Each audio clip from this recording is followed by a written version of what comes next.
Couple big-time first basemen at the game. Cecil Fielder and Tino Martinez visiting their old stomping grounds. And Derek Jeter listening in. They're here to see this ball game as Kia Motors presents the Wednesday game of the week. It's the Oakland Athletics against the New York Yankees in the middle game of a three-game set from Yankee Stadium in the Bronx. Hello, everybody, and welcome to Yankees Baseball. Along with Ken Singleton, I'm Michael Kay. Well, the Yankees lost last night 6-5, but this big ballpark played very small, except for the final swing. Yeah, 5 home runs in the game last night, including Brandon Allen making his first appearance at Yankee Stadium, his first at bat. He became the second man to hit a home run into the upper deck. A long, long blast, and he wasn't finished. In the 8th inning, his second home run of the game, and this was a difference because the A's had to hold on to pick up the victory. Brandon Allen made his first night here a memorable one, and so did Nick Swisher. Hit a home run to make it close, a 3-run shot in the 8th inning. The Yankees on their way back. In fact, they had a chance in the 9th inning. Swisher at the plate again with the bases loaded.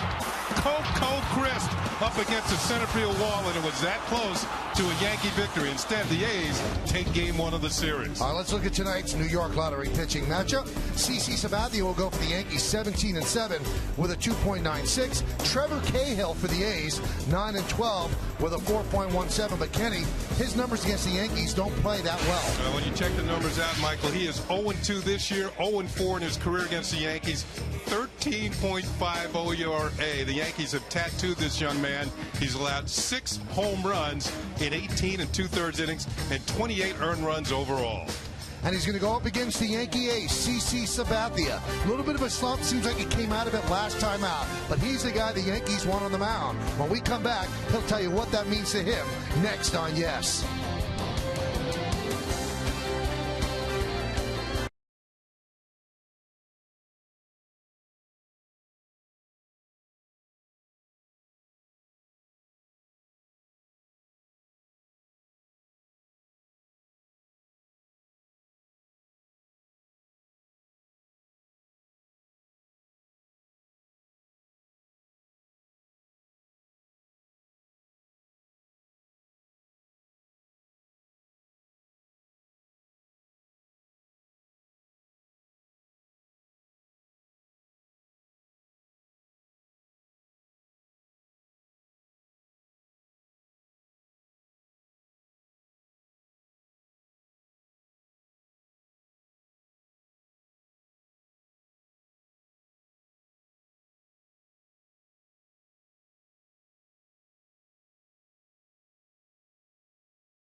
Of tonight's game, and CC Sabathia will throw that pitch. He's the Yankee ace.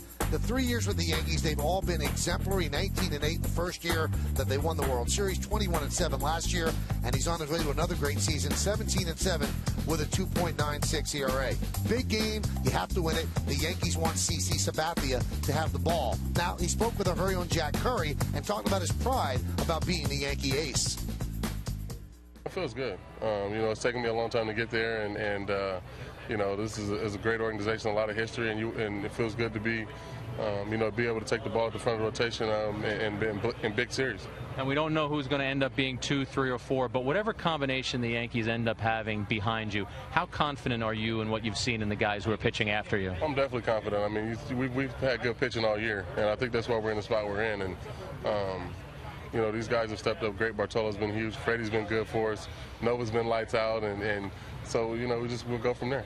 Now, I know you probably don't worry too much about personal accolades, but this season, Justin Verlander, Jared Weaver, and yourself kind of in a little bit of a battle for the AL Cy Young. Verlander probably has a little bit of the edge right now. He's got a couple of wins more than you, a better ERA. Do you even pay any attention to how those guys pitch? No, I mean, I watch Weaver just because I know him, and we communicate text back and forth. But I mean, I can't do anything about. I'm not out there swinging the bat. I'm not facing them. So, you know, I wish them all the best and stay healthy, and hopefully I can be right there at the end. He's right there. He can get closer tonight. Well, I'll tell you what. It seemed like the fences were close last night. The balls were flying out of here, except for the last one from Nick Swisher. Lineup's first pitch baseball next.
On Yes is brought to you in part by Columbiana, in theaters Friday, rated PG-13. By Domino's, order at Domino's.com and see the progress of your order in real time with Domino's Tracker.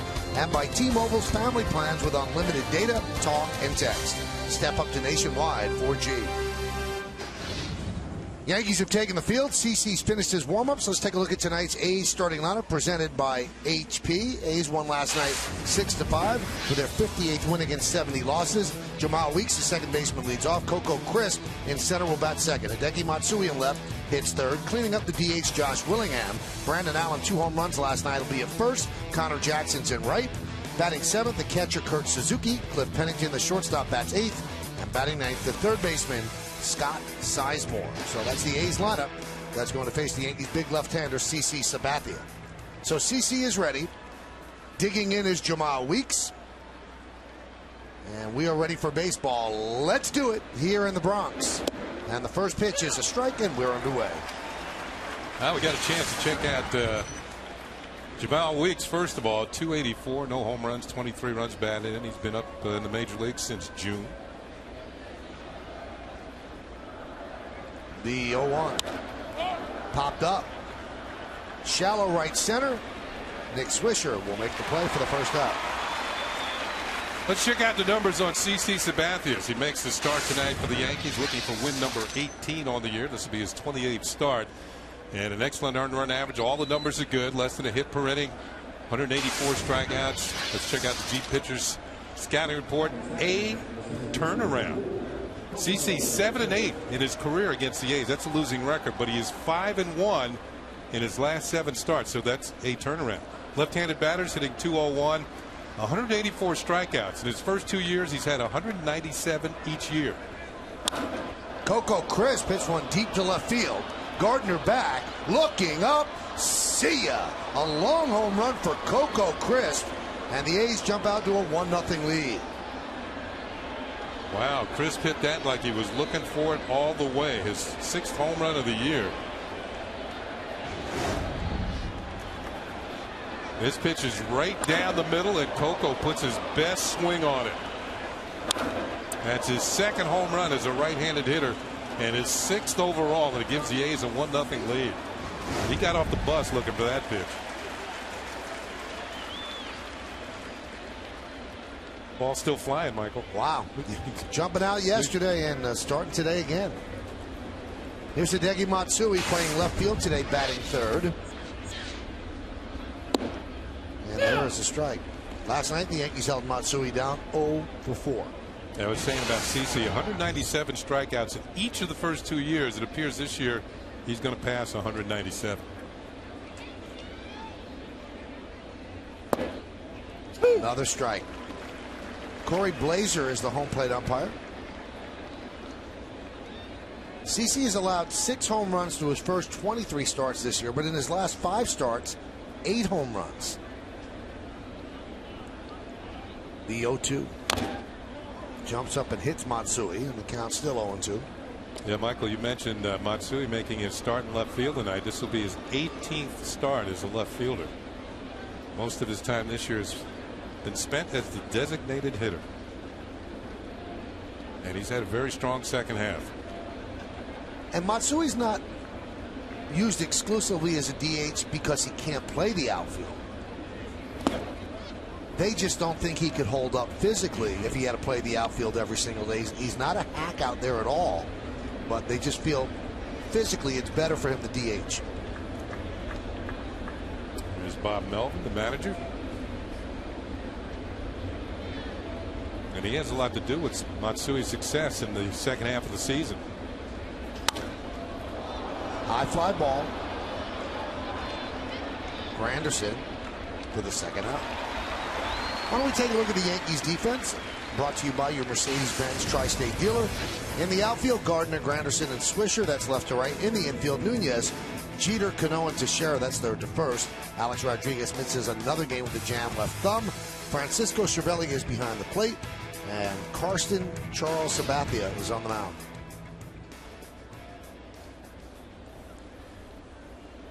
That'll bring up Willingham. Well, the home run by Crisp snapped a streak of 15 consecutive scoreless innings against the A's, all of them in 2010. So his first go-around against them this year. Coco's not known as a home run hitter, but he had a home run swing.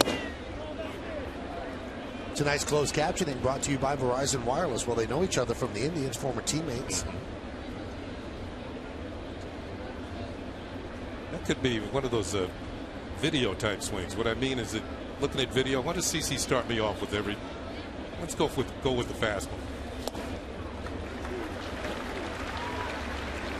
Change up right there, swung on and missed. Willingham has been the most potent power hitter for the A's this year. He's got 22 home runs, 12 of them against left-handed pitchers. The 1-2. Of all the players on the A's, only Kurt Suzuki has more at-bats against Sabathia. He's 5 for 24 with 3 home runs. Coco Crisp 3 for 16 before that home run against CC.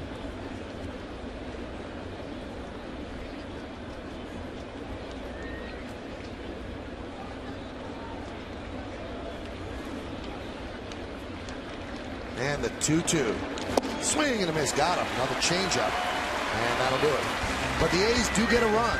Coco Crisp crushes a pitch from CC Sabathia. His 6th home run of the year. The A's get a run. And the Yankees coming to bat.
Presented by Lexus.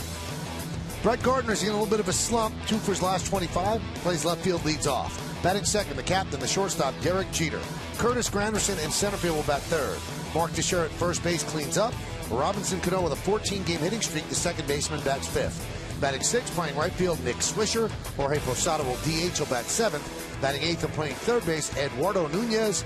And Francisco Cervelli, the catcher, will bat ninth. Well, the right-hander on the mound for the A's tonight is just 23 years old. That's Trevor Cahill. And as we documented, he is 0-4 in his career against the Yankees. Those are his numbers for this season. Let's check out our Jeep pitcher scouting report.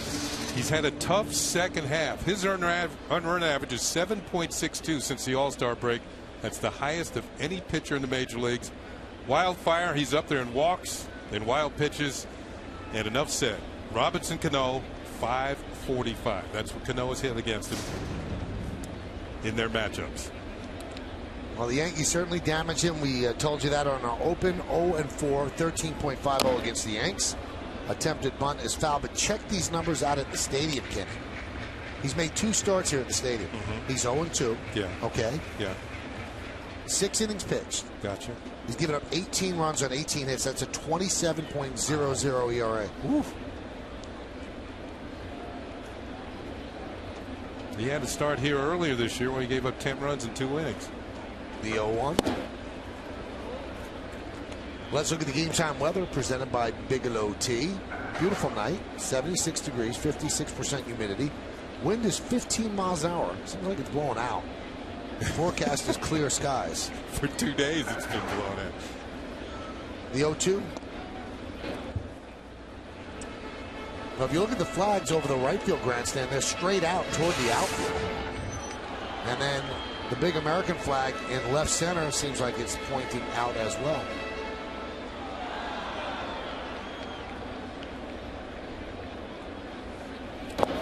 Check swing, did he go? Yes, he did. So Gardner, who had not struck out in his last 49 at-bats before the first inning strikeout last night, strikes out again here tonight. The A's defense brought to you by your Mercedes-Benz Tri-State dealer. Matsui, Crisp, and Jackson, that's left to right in the outfield. Infield, Sizemore, Pennington, Weeks, and Allen. Third to first, Suzuki's behind the plate. Cahill on the mound.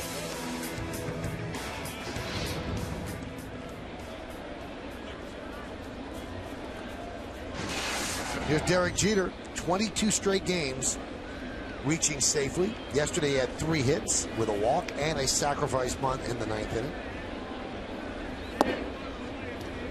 Derek has hit very well against the A's this year. He's hit 500 hitter, 12 for 24. And 310 in his career against Oakland. He's got his average up to 295 for the season. That one is tapped very slowly, right side. Going to be a tough play. Weeks can't make it. It's a base hit for Jeter.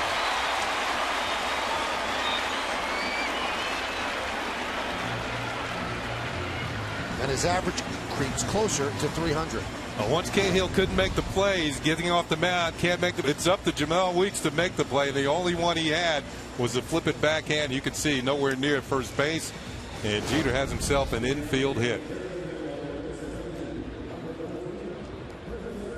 Jeter's now at 297, and he's reached base safely in his last 23 games. That's the longest current streak in the league.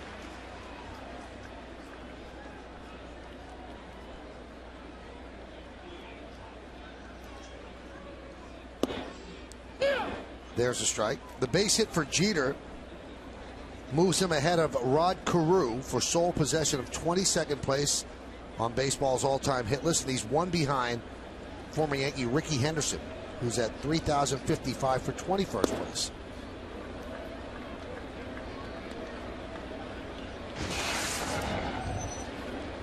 It's getting to the point where just about everybody he passes is a Hall of Famer.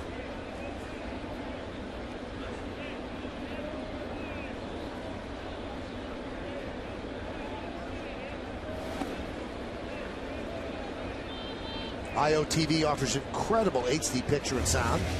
Get the best in HD free. IOTV is the official HD service provider of Yankees baseball on Yes.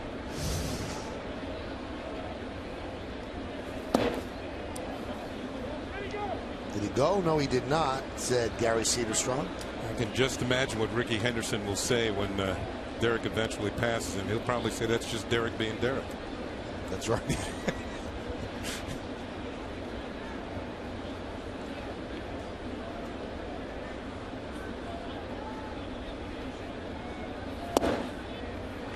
count 3-1. You wonder if a base hit like that gets the mind reeling if you're Cahill, who has had no success against the Yankees, and then a slow roller puts Jeter on first, and now the count 3-1 on Granderson. Way inside, Jeter was going on the 3-1, and a walk to Granderson. Well, the A's actually caught a break here with Jeter on the move. It appeared the ball hit the home plate umpire, Corey Blazer. And the ball would have continued all the way back to the backstop, but Jeter would have been on third. There's a pitch. We told you Cahill's among the league leaders in walks and wild pitches. Yep. Got the umpire on the right shin, it appears.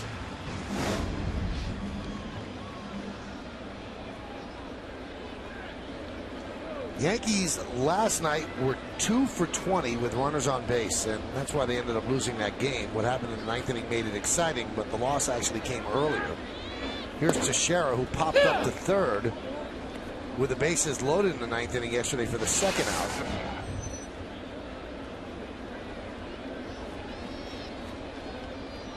Yankees were 1 for 13 with runners in scoring position, so 2 for 20 runners on base, 1 for 13 scoring position. Good breaking ball from Cahill. Good numbers for Teixeira against Cahill. 4 for 9, 2 of them home runs.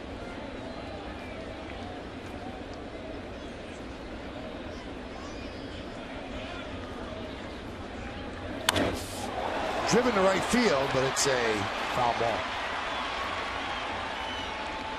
Once again, an off-speed pitch, and Teixeira's seen a steady diet of off-speed pitches from these A's hurlers. Look at those numbers. Runners on base, he's surrendering .417 batting averages and .441 with runners in scoring position over his last 4 starts. Yeah, that's what we were talking about, the tough second half that he's had. And pitching coach Ron Romanek. Remember, Cahill's just 23 years old. He's got a long way to go, and they think he could be the ace of the staff. Kenny, didn't Ron Romanek have the kind of eyes of a guy who knows his pitcher is struggling? What do you mean, like he's kind of tired? Can we get out of this? That sort of thing. He's already shaking his head. The 1-2. Fouled off again. Another off-speed breaking ball. Teixeira out in front. I got a look-alike for you, Kenny. Tell me. If we can pan over to Bob Melvin. There he is. Comedian Bob Saget. Yeah, I got you. A little bit. If the Yankees get one more on base, there'll be a full house. The 1-2. 2-2. Didn't they have the Olsen twins in that? Yes. Yeah. Well, one of them really. They both played the same role. Is that how it was? I think so.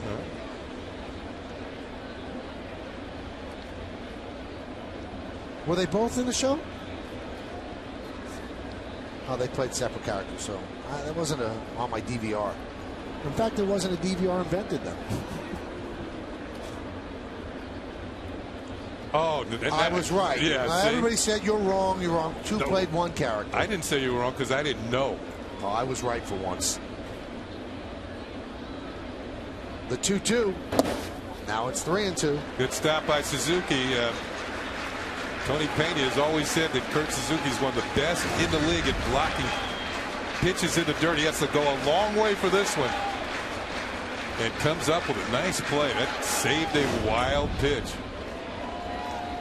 So does Girardi have the runners go? Good speed on the bases. Jeter at second and Granderson at first.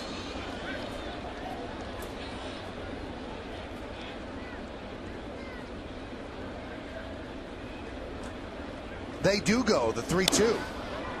Fouled away. Cahill's best pitch is his sinking fastball.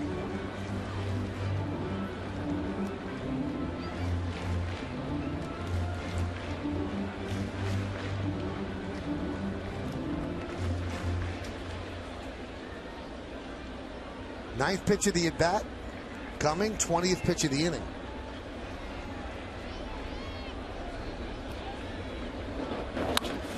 Hot shot right at Weeks. It's going to be a double play with the runners going. He flips to first, and that will do it. No runs a hit, no errors, and one man left on base. We played one here at the stadium. It is 1-0 Oakland.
Which of these former Yankees has surprised you the most this season?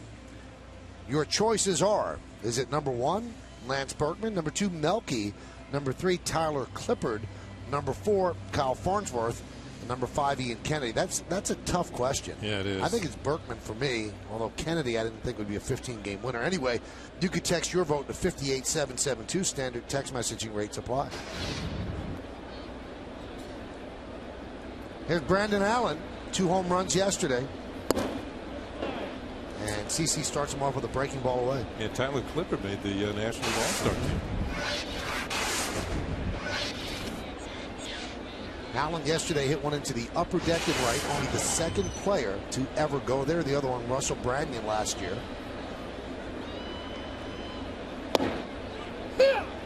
There's a strike. It's being recalled from AAA. Allen, there it is. Woof. Long, long way.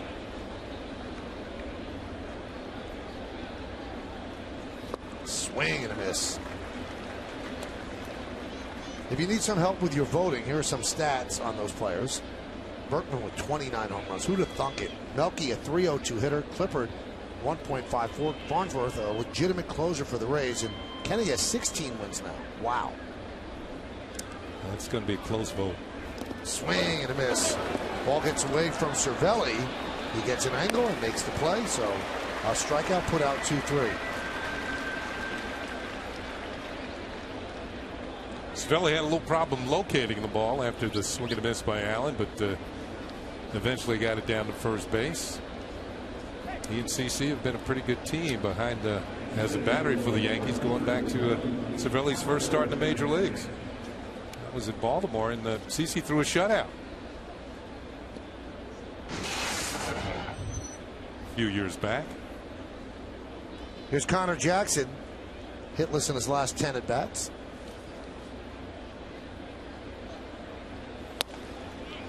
There's a strike.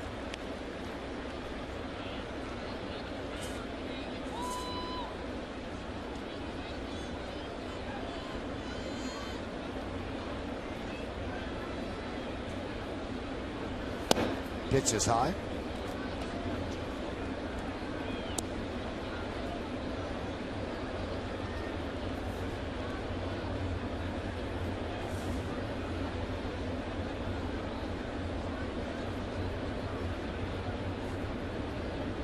One. Fouled away. The A's have actually won 5 of their last 7 games, and they're 19-17 since the All-Star break. Middle of May, they were in first place. They were 22-20, and then they just hit the skid. Some of their pitchers got hurt. They don't hit very well. Bob Guerin was let go as manager. Bob Melvin took over. Swing and a miss. There's that change, which is working for CC today.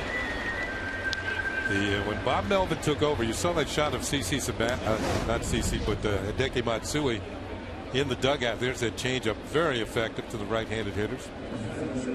Here it is on Yesmo. You can see the grip. Chokes back on it. Ball hit. He throws it with the conviction of a fastball, same delivery, but the ball does not come out as fast. And there's a swing and a miss for the strikeout.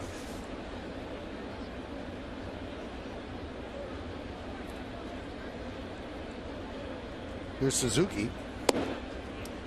When Melvin took over, he went to Hideki Matsui and said to him, look, you're going to either DH or play left field every single day. Up to this point, Hideki had been struggling. Bob Guerin had lost faith in him. And since that happened, Hideki has taken off. One of the hottest hitters in the league. Driven into right center. Nick Swisher got a good jump and runs it down for the final out of a 1-2-3 inning. 2 strikeouts in that 1-2-3. We go to the bottom of the second. 1-0 A's.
Yes, is brought to you in part by the new thriller, The Debt, in theaters everywhere, August 31st. By the new definition of world class, the 2011 Buick LaCrosse, and by Blimpie, America's Sub Shop.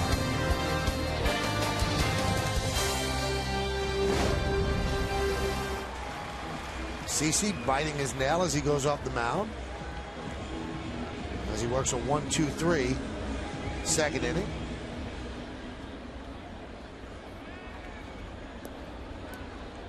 Went down into the clubhouse, and Joe Girardi talking things over with Gene Monahan. But there's nobody up in the Yankee bullpen, so everything seems like it's okay. There's Robinson Cano against Cahill.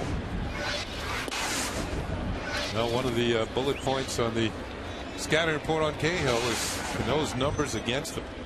As we look at the overall numbers for Cano, who's creeping up to the 90s and runs batted in on the season.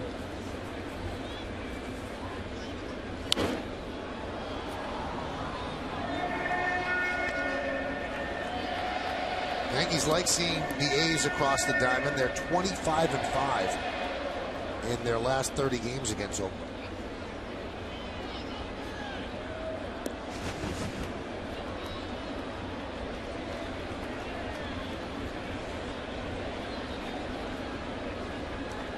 One line. Grounded softly up the middle. Pennington fields, and he'll get Cano for the first out.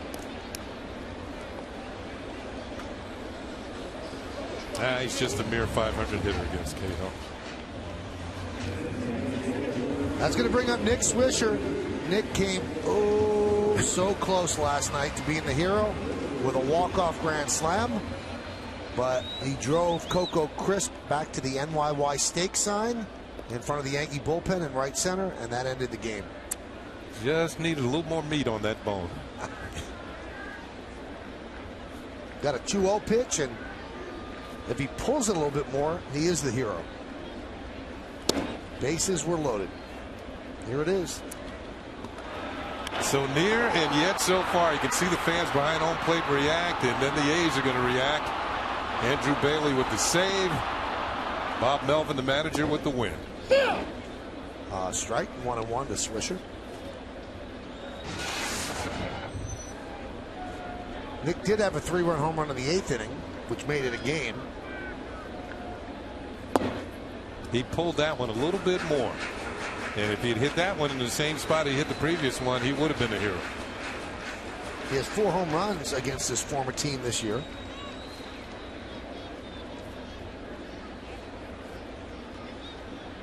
The 2-1. Kind of a wave at that pitch, down 2-2. Swisher started off very, very slowly in April and May, and he's built his numbers up to respectability. His on-base percentage, which is something that really attracted him to the Yankees, it's .377, and that's 10th in the American League. And that clips Swisher, as he will take first. And that adds to your on-base percentage when you're hit by pitches. He's got a long way to go to reach number 1, though. Jose Bautista leads the American League with a .456 on-base percentage. Let's see, where does it get Swish? Yep, just above the left knee, and it also gets Suzuki. So 2 for the price of 1. Swisher, you mentioned the 4 home runs. He homered last night. He homered July 23rd, July 22nd, and June the 1st against the A's this year.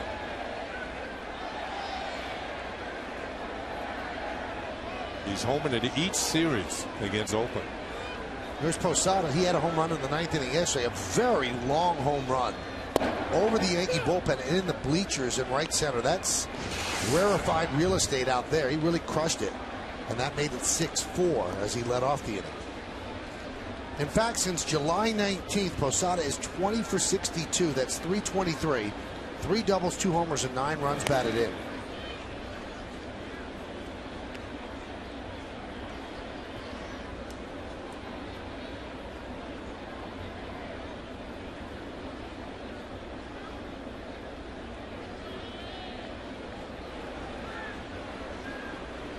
The 0-1.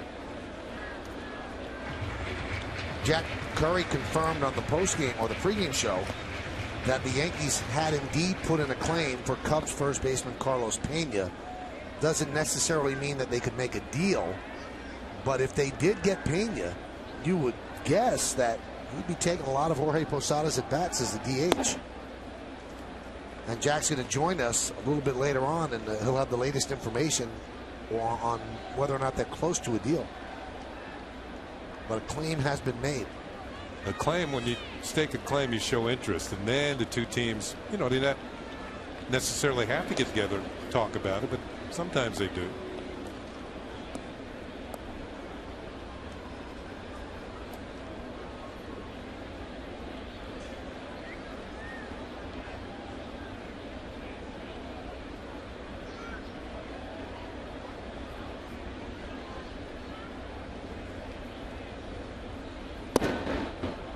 Checks a swing. Did he go? Yes, he did, said Cederstrom. Count 2-2. Cahill's used that breaking ball to get the Yankees to commit. And all of a sudden, it's not a fastball, which it looked like coming to the plate.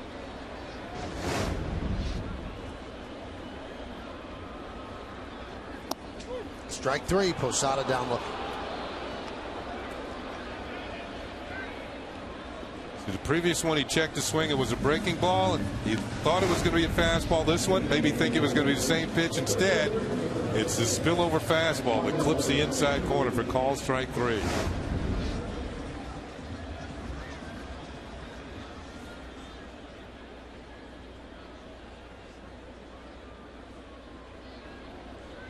Here's Nunez.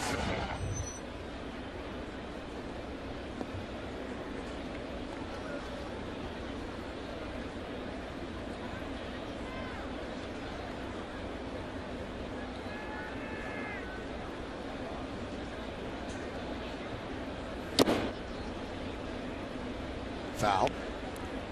0-1. 1-0 A's on the first inning home run by Coco Crisp.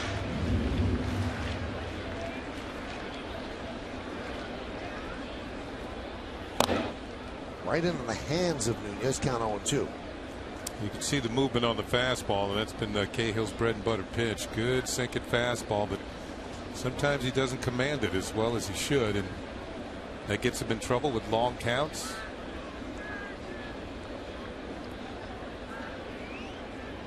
Elevated pitch counts. Driven out to center field. Crisp back, and he makes the play. Nice play by Coco Crisp, covering a lot of real estate in a hurry. That was a line drive, and he took away an extra base hit from Nunez and probably saved a run. We played 2. It's 1-0 A's.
Let's drive to right center, and let's take a look at it with the IOTV HD Super Shot. Yeah, he's made his presence known offensively and now defensively up against the, he likes that NYY stake sign out there in the deep right center field.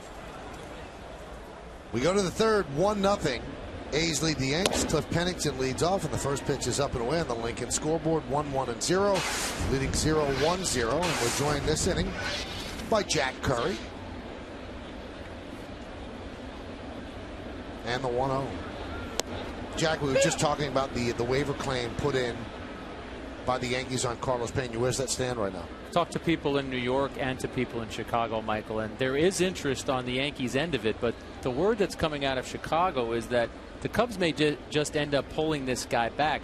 They've liked what Pena has given them this year. Yes, he strikes out a lot. Yes, you're not getting much in the batting average department, but he's given them some power with the 23 home runs. He gives you the on-base percentage, and he gives you some defense. He might be their first baseman next year, so the likelihood of a trade happening, still possible, but I'm not sure it's going to happen. Here's the 2-1. Fouled away. See, that doesn't make a lot of sense to me, though, because they owe him 1.7. They're not going anywhere. And if they think he's the first baseman of the future, even if you trade him and save that money, you can sign him as a free agent if you want. You could get him back as a free agent, but one of the people that I spoke to said the fact that they would keep him and would have maintain exclusive negotiating rights to be able to sign him again before he became a free agent, maybe they'd be able to get him back. You know, people have connected Albert Pujols to the Cubs, and that would obviously be a huge score if they could ever make that. But it sounds as if they want to keep Pena in the loop as a first base option in 12. Well, whichever person told you that they have a better chance in the exclusive negotiating period, they forget who his agent is. His agent, Scott Boras, once he's going to become a free agent, he is not going to sign during that exclusive period. It doesn't make sense as Pennington swings and misses. Michael, normally I would agree with you. I think that's when Scott Boras has his elite clients. Carlos Pena is not an elite client anymore. Carlos Pena had to wait and wait and wait until he got a 1-year, $10 million contract last year. I think you're right. I think Boras would give him that advice, but Pena might say, hey, I like it in Chicago. I'll sign for this amount. You know, if the Cubs are waiting on Albert Pujols to become a free agent, they're not the only ones. You know, they might not get him at all. I mean, they might be outbid by just about anybody in baseball. That's why I think they're maintaining, or maybe thinking about, Kenny, as we said, maintaining that connection with Pena. I still think Pujols ends up back with the Cardinals, but if you're the Cubs, you have to try and at least make a run at a guy like that. Or Prince Fielder, who's also going to be a free agent and is having an unbelievable year. Sizemore at the plate, the 0-1. Well, let's advance, though, then, Jack. Let's say the Yankees do end up making a deal for him. Well, where does he fit on this Yankee team other than usurping at bats by Posada? Well, that's what I think it becomes. He becomes your left-handed DH. I think the Yankees would look at the situation that Pena right now is a better option than Jorge Posada. Now, you could argue that it's a slightly better option, but it is a better option. He gives you more power. Yes, he strikes out more, but he also gives you a higher on-base percentage. And though you mentioned the numbers earlier that Posada has been on a roll since mid-July, there have been long stretches of this season where the Yankees have been disappointed with Posada's at-bats. And I think as you evaluate your team, you try and make whatever improvements you can make heading into the postseason. And the Yankees must feel Pena over Posada on that left-handed DH spot is an improvement. Well, obviously Jack's going to be all over it if something develops during this game, or even after the game he'll have it. So stay with us on that. That one is driven out to right field and deep. Moving back is Swisher. He's going to have to play it off a wall. Sizemore is chugging into second, and that's where he'll be. The ball was bobbled by Swisher. A 1-out double for Sizemore. Sizemore's been hitting left-handed pitching since he's come over to Oakland. In fact, over a 300 clip, just under 200 against right-handers. So he gets one here, and it looked like Swisher was playing him a little too cheaply in right field. The ball goes over his head. A little double dribble out there, but still it's going to be a two-base hit for Sizemore.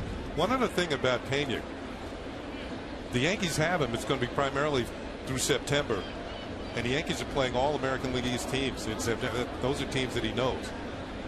Of course, they know him too. Here's Jamal Weeks, and Sabathia wants to talk with Cervelli. This copyrighted telecast presented by authority of the New York Yankees that may not be reproduced or retransmitted in any form, and the accounts and descriptions of this game may not be disseminated without the express written consent of the New York Yankees. Weeks flied out to right field in the first inning. Until his last 3 or 4 starts, Sabathia was arguably the best pitcher in the American League, maybe in baseball. But he has struggled a little bit of late and has been working on stuff between starts. Right, Michael, after that last win in Minnesota, he felt as if he was dragging his arm and slinging the ball. He said he was opening up too quickly. He was too quick to the plate. Line drive, left field, coming on Gardner for the second. And I think a pitcher as good as Sabathia, when you get late in the season, you think that those bullpen sessions between starts don't really mean much. But he actually worked with Larry Rothschild between this last start, in his own words, to say stay tall, stay compact, stay on top of the ball when he heads toward home plate. Those are the numbers of the 3 Cy Young candidates in the American League, and you can make cases for others, but those are probably the 3 top candidates. And Verlander has been unhittable of late. Weaver just signed an $85 million contract, and CC 17-7. There's a strike to Crisp. You were speaking of Scott Boras, and Weaver's a Boras client, and he kind of went against the grain. You know, he decided to take the money. He has a full no trade clause, though. So the Angels, he's a young man from Southern California, he wants to stay there. And as much as his comment probably made Scott Boras cringe, I'm sure the Angels, when he said, hey, listen, they're giving me $85 million. If I can't live on this for the rest of my life and have generations of my family live on this, then I did something wrong. And you're right, Kenny, he was so comfortable out there. CeCe is actually good buddies with Weaver, something I didn't know. And CeCe told me yesterday that he and Weaver text back and forth after each other's starts. So when I asked him about the Cy Young Award competition, he said that he and Weaver have talked about it. He hasn't talked about it with Verlander, who, as you said, Michael, not only a favorite right now for the Cy Young Award, but is also getting some talk about an MVP candidate. The 0-2. Check swing. Did he go? No, he did not. said Adrian Johnson. Well, here's the quote from Weaver, which I think is I mean, he's playing to every fan's thought that fans think it should be like this. Weaver said at the press conference announcing the contract, "How much more money do you need? I've never played this game for money. I play it for love and for championships." And $85 million. Still refreshing to hear. Yep.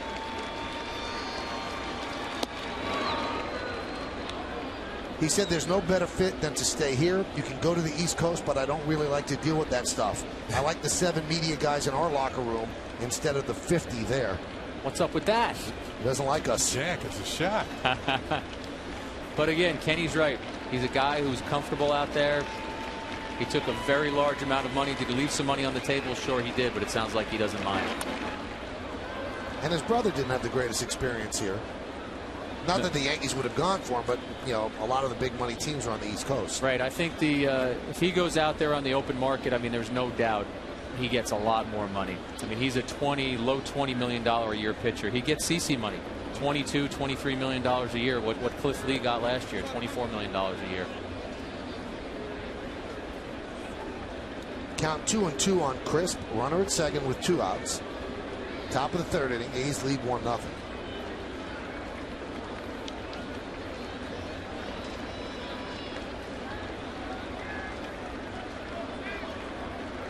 Two. Just missed outside. 3-2.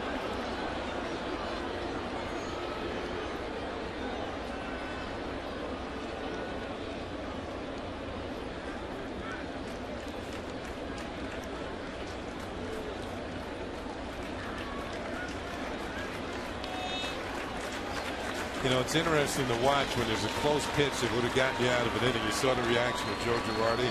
Then the camera pan to CC Sabathia. Almost the same reaction, like, oh, so near getting out of this.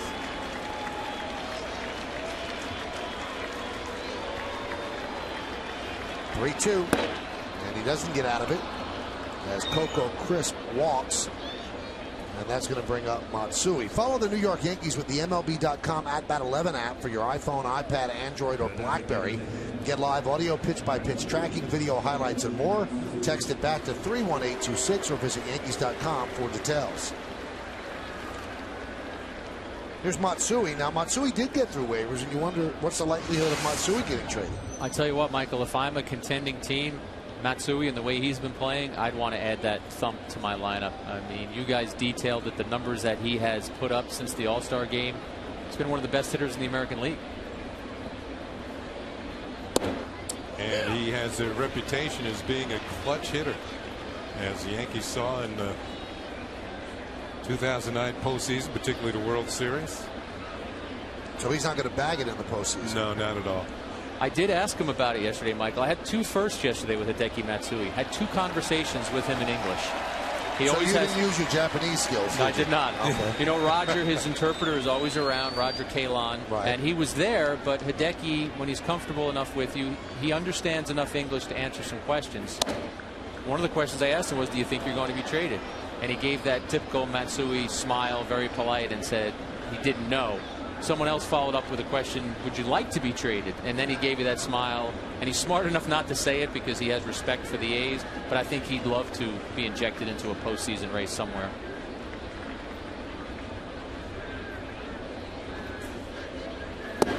Well, he's definitely somebody in his career who has really thrived on pressure. We talked about it yesterday when the Yankees opened the season in Tokyo, and in the exhibition game against the Japanese team, for him to hit the home run, and the eyes of his nation were on him.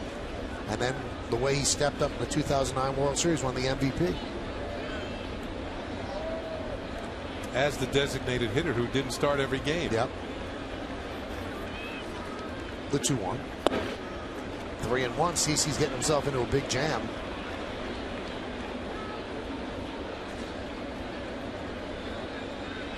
Michael, when CeCe was talking about slinging the ball in that last start, I asked Joe Girardi, how easy is that for you guys to discern from the dugout? He said for Larry and our pitching people, it's very easy. He said they will see it. And I wonder now with CeCe having a little bout of control problems here, if that same issue has cropped up. 3-1. Strike. I think it's a natural thing that happens to a lot of pitchers during the course of a long season. You get your mechanics out of whack, you get a little tired. you know, the pitch count over the years, the number of pitches you have thrown during the course of the season. All of a sudden, your arm slot gets a little lower, and you start to sling the ball a little bit. And I always felt the pitchers did get tired in the second half of the year, and they became a little bit easier to hit. At least some of them. Runners are going to go. 3-2, 2 outs.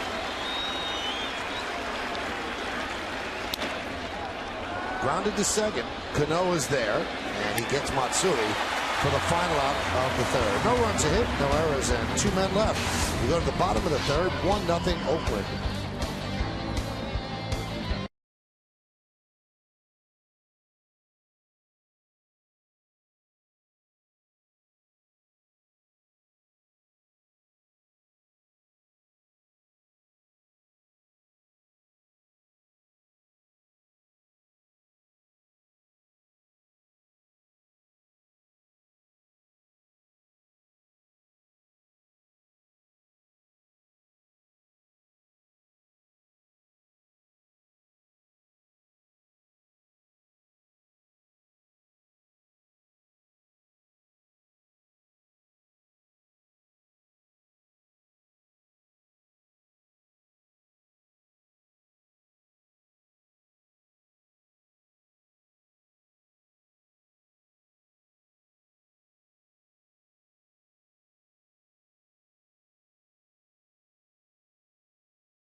SL Express, enjoy the journey. One more game against Oakland. It's a 105 start tomorrow. Mark that down. It'll be on Yes. Then the Yankees hit the road for 5 in Baltimore. Day-night doubleheader on Saturday. And it's a wraparound series, so it ends on Monday night. Then the Yankees head to Boston for 3 against the Red Sox. And then back home for 3 against the Toronto Blue Jays. Yankees down 1-0 as we go to the bottom of the third on the Lincoln scoreboard. And Francisco Cervelli is going to lead off. Now, you would think professional players wouldn't care that much about the Little League World Series. A lot of people do care about it. Francisco Cervelli had a rooting interest in one of the games today. Absolutely, Michael. In fact, so did Luis Ayala. Venezuela played Mexico today, and Ayala and Cervelli had a bet. And what they did is they collected a bunch of cleats that they're going to send to Williamsport for these kids. In fact, they're going to be sharing these with other teams, because I was told they have 70 pairs of cleats that they're sending to these kids. And what Cervelli and Ayala decided is that whoever's country wins the game, the other guy, his team has to pay, or he has to pay for the cleats to be sent, and obviously to pay for the cleats. Well, Mexico beat Venezuela 2-1 in a spine-tingling game. It went 9 innings. Little guy named Bruno Ruiz hit the game-winning homer. So Mr. Cervelli will be footing the bill for those cleats to be sent to Williamsport. Now, don't these kids have to grow into these shoes? I asked that question, Kenny, and I was told that they are going to be the kids-sized cleats. So I think they had some help, some sporting goods company help. Jason Zillow told me that Modell's chipped in to help out. So they were watching that game. They were riveted on this ball game. Although Jason also said that watching them try and pack the boxes was also a bit of a Keystone Cops routine. That's good stuff, though. They have some fun, and it helps the kids out. I walked into the clubhouse when the game was on. Mariano Rivera, of all people, sitting in the couch, staring at the game the way one of those kids would watch him on the mound. And I thought, if those kids only knew that the greatest closer in baseball history was focused in on their game at that moment. 3-2. Swing and a miss. Cervelli down on strikes. What amazes me is those kids are 13. That's the oldest they could be, I think. And they're playing in front of crowds of like 40,000 people. 40,000 people. A lot of pressure on those kids, but they come through it. Makes you think how many of those kids are eventually going to be playing in front of 40,000 people making a living. It's possible. Well, one of the more famous American teams that actually won Chris Drury was on it, and he ended up being a Stanley Cup champion in hockey. That one's grounded up the middle. Weeks fields. He flips to the shortstop, who fires to first. Not in time. Now that's the difference between Weeks, Say, and Cano, because Cano has enough of an arm that he wouldn't have to flip. Once you put that ball in the air, there's a less chance that you're going to get Brett Gardner. Well, still, you can see they've practiced this before. Weeks flips it to Pennington, who, coming in the direction of first base, can get more on the throw. But still, with Brett Gardner running, you're not going to get him. Maybe some other people they would get, but they're not going to get Brett Gardner. Ken, you think if Pennington takes that ball bare hand, he has a better shot? And he does, but I still think Gardner would have been saved. Me, they would have had easy. Here's Derek Jeter.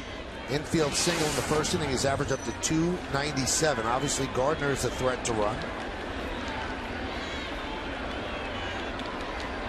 And he goes. Pitch out. They have no chance. He had such a huge jump, the pitch out didn't mean anything. Suzuki's had some problems throwing out runners. 67 of the last 76 have made it. And there is Gardner not wasting any time to throw us in the dirt. And no chance for Pennington with the tag. 37th stolen base of the year. You have to catch the ball first as we look in Yesmo before you can apply a tag, and it was a difficult reception for the shortstop. 37 now ties Coco Crisp for the lead in the American League. Gardner a threat to go to third as well. Those are the league leaders. The 1-0 to Jeter. Another base hit. This one's going to tie the game. Gardner scores RBI single for Jeter, and the Yankees and the A's are knotted at one. Derek now has 5 straight hits against the A's. Now let's see what the pitch is. Whatever it was, it looked like a changeup that was hanging up there for him, and he just strokes it into center field. 3 of the hits that he's gotten, Michael, you called it, have gone to center field, right back through the middle, right where it comes from. Not trying to do too much. And this time it's going to be a run batted in, his 47th of the year, and the game is tied. Look at the head down to follow through. He has done much better job of staying behind the ball. That ties him with Ricky Henderson for 21st place on the all-time list with 3,055 hits. And he is now hitting .299. Next up, Craig Biggio, 5 hits away. Michael, he's obviously 1 hit away from scaling that 300 plateau. That would be the first time this season that he was at 300 since April 2nd, which was the 2nd game of the season. About 8 at-bats into the season. So it's been a long climb back for Jeter, but a really worthwhile one for him lately. Yeah, once you get there, you don't want to go backwards. Now, Jack, I know you were in the clubhouse after the game, and we read all the quotes about Joe Girardi defending the bunt by Jeter, and Kenny and I both thought that was the play in the 9th inning. What was the buzz in the clubhouse? Did Jeter say anything about it? The buzz, and I'll give you the buzz in Girardi's press conference room, because there was actually a little bit of a healthy debate going on before Girardi got in there. And I understand what you guys are saying, and I understand exactly what Joe is saying. You want to set that inning up for your 2 big guys. You want to avoid the double play. My issue with it is you have 3 outs left, and you just gave one of them away. See, my point is, though, you have the two of the best RBI guys in the league, and that's their job to drive in runs. And you put not only the tying run, but the winning run into scoring position. Let's see if they turn 2. There's 1. No return throw. So Granderson reaches on the fielder's choice. Also, if you think about it, though, it worked out. I mean, obviously the ending wasn't the way they planned, but they had 4 of their best run producers have a chance to tie the game. 1 walked, 1 popped up, another 1 walked, and Nick Swisher hit 1 to the wall. So I think that was the play right there. I mean, Jeter is the number 2 hitter in the lineup, and they're asked to bunt a lot. And it certainly chewed up about an hour and a half on my radio show. Here's Mark Teixeira. Part of this game is the debate. You Yeah. know, what do teams do? You know, what does a manager do? Some people are going to agree with him, some of them aren't. And that's on a nightly basis. He's so hot, though, too. And I know the argument can be made that he was 3 for 3.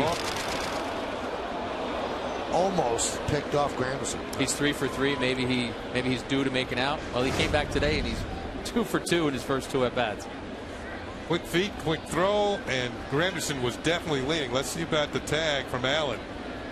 Granderson gets the hand in just before the tag. Allen almost seemed as if the dirt slowed him down. He tagged the dirt before he got to Granderson's arm. One other factor why you have a bunt there. Last year and the years before that, he has a propensity to hit into double plays, although he's had only 9 this year. Slow roller toward Allen, and he flips to Cahill, and that will do it. But the Yankees tie the score. How did they do it? Some little ball. An infield single. Brett Gardner reaches. Then he steals second. And then the captain drives him in with his second hit of the night. It's 1-1.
Four players who won the MVP award with the Oakland Athletics at one time in their careers played for the Yankees. Who are those players? We'll find out in the bottom of the fourth. I think I could think of 3 of them right off the bat, but no guessing right now. Willingham takes a strike. So the manufactured run by the Yankees ties the score at 1. And the guy who scored the run, it's a little bit of a birthday present for himself. Brett Gardner turns 28 today. Yesterday behind the batting cage, Joe Girardi said, "This is the most speed I've ever had with this Yankee team." And of course the Yankees lead the league in stolen bases. Gardner of course leads the parade. Granderson's up there with over 20 stolen bases. He's got 24. Jeter's got 13. And Eduardo Nunez, 19 stolen bases. A lot of baseball birthdays today. And our producer Bill Boland's mom, Winnie Boland, also her birthday. Really? Happy birthday, Winnie.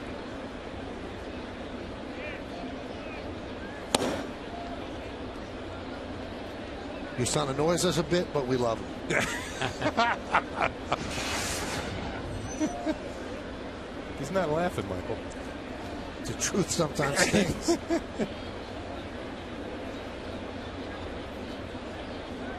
The 3-1. Lofted into center field. And right there is Granderson for the first out, retiring Willingham. Ball had a little curve to it just at the very end, and Granderson stayed with it for the out. Sometimes you hit those line drives and they kind of knuckle out there to the outfielders. All of a sudden it looks like a Tim Wakefield pitch. You see Granderson reach back quickly to his left to haul it in for out number 1.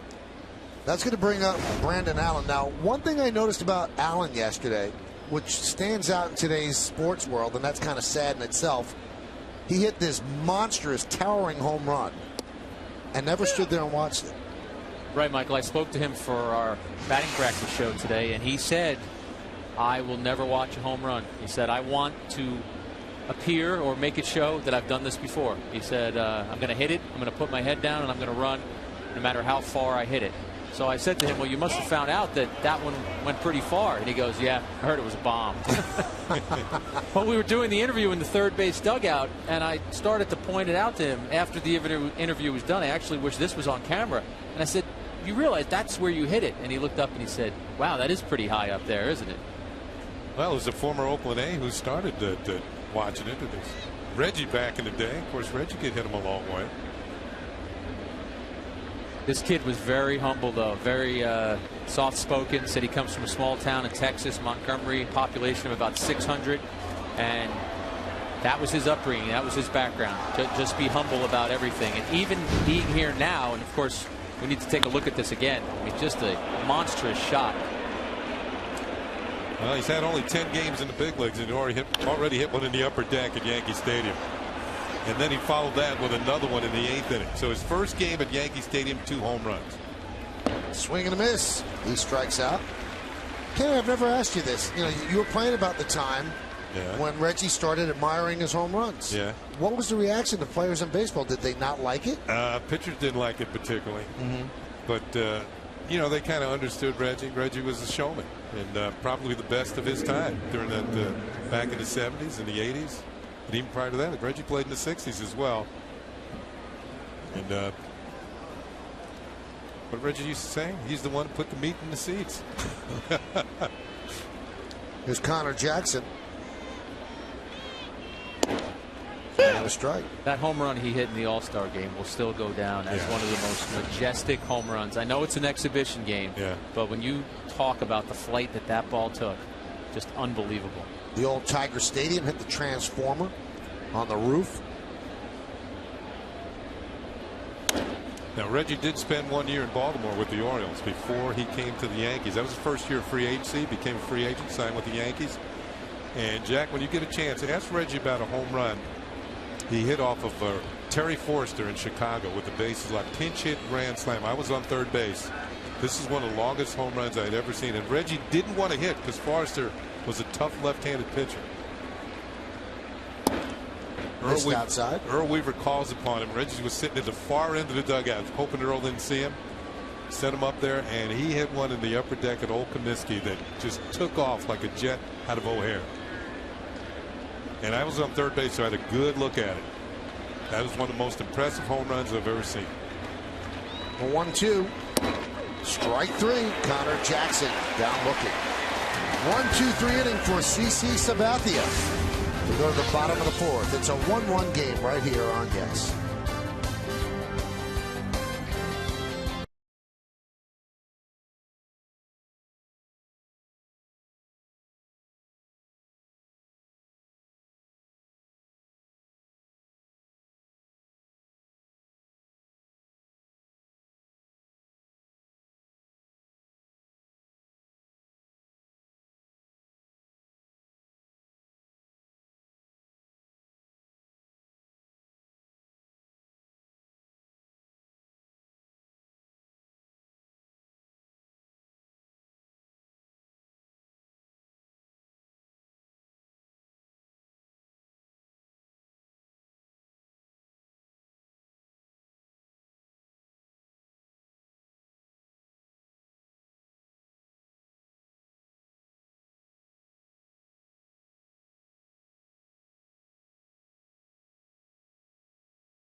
4 players who won the MVP award with the A's at one time in their careers played for the Yankees. Who were those players? Well, one's Giambi. Jose Canseco, Reggie Jackson, and how about Ricky Henderson? Yeah. There you go. So we put that question up in the top of the inning, right? And I get a text from O'Neill. I got this one, exclamation point. So I said, no way. And he quickly changes. Okay, at least 2. Here's Cano. Pitches low. Now, I don't know if you know this, Kenny. Yeah. But Jack also has a degree in meteorology from Fordham. So he's going to tell us about the weather this weekend in Baltimore. Well, I'm going to tell you what I asked Joe Girardi about referring to the weather. Was this your major or your minor? That's what. You know what? For the first couple of years, the classes, I didn't do too well, so I had to drop it. No, I asked Joe Girardi about Baltimore, and he told me something that is a possibility for happening. I asked about the weather in Baltimore, and he said he wondered. Cano rips one into right center field. It splits the outfielders and it goes to the wall for Cano, a 15-game hitting streak. Before we get to the weather report, we should show Cano's swing. And I don't know about you guys, but this is one of the best swings in baseball. He was out here early today working with Kevin Long on his speed drill, pulling the ball, using his hands, trusting his hands, and that is a perfect. I mean, Kevin Long's got to be smiling from ear to ear when he sees this. And he doesn't see it on Yesmo. He saw it firsthand. Beautiful swing, follow through, and yet another double. And Kenny, you know what stood out about that drill today? We know he does it often. Today he actually had spectators in the opposing dugout. There were A's players who were watching Robinson Cano do that home run drill, and I think even they were amazed because it just looked like a guy swinging a wiffle ball bat, just hitting the ball over the fence in the backyard. Just clean, easy swings. And there were some fans out in right field, and they gave him an ovation when he left because he hit about 100 balls up there. Count 1-0 to Swisher. All right, back to the weather real quickly, Michael. When I asked Joe about Baltimore, he said he wondered if, since the forecast is so bleak for Saturday, is there any chance they'll bump things up and try and squeeze in a doubleheader on Friday? And I said, have you heard that? Is that something that is in the offing? He said, I'm just wondering if that's something that we'll do. So I've made a couple calls on that and haven't heard anything back yet in a concrete fashion. But it does make sense. If it's going to be that bad on Saturday and you could get 2 in on Friday, you'd get a step ahead of things. The other thing I asked him was, with CC pitching tonight, will he stay in regular rotation and pitch on the exact rest so that he would go again on Monday? And Joe said probably. And I said, well, that will mean he'll miss the Red Sox series. He said, yeah, but that's the way we're looking right now. He said, don't write it in pen, but that's the way things are looking. Now the question, though, is if the 5 games in Baltimore turn out to be 4, does CC then start the Tuesday against Boston, or does he keep him on the Monday game? That's why I asked that question. And he said right now he believes CC would be in rotation to pitch on Monday. And then I think because of all the weather issues that might come about, he said, all right, well, don't write it in pen, don't say it's concrete, but I think they'd like to keep CC on 5 days.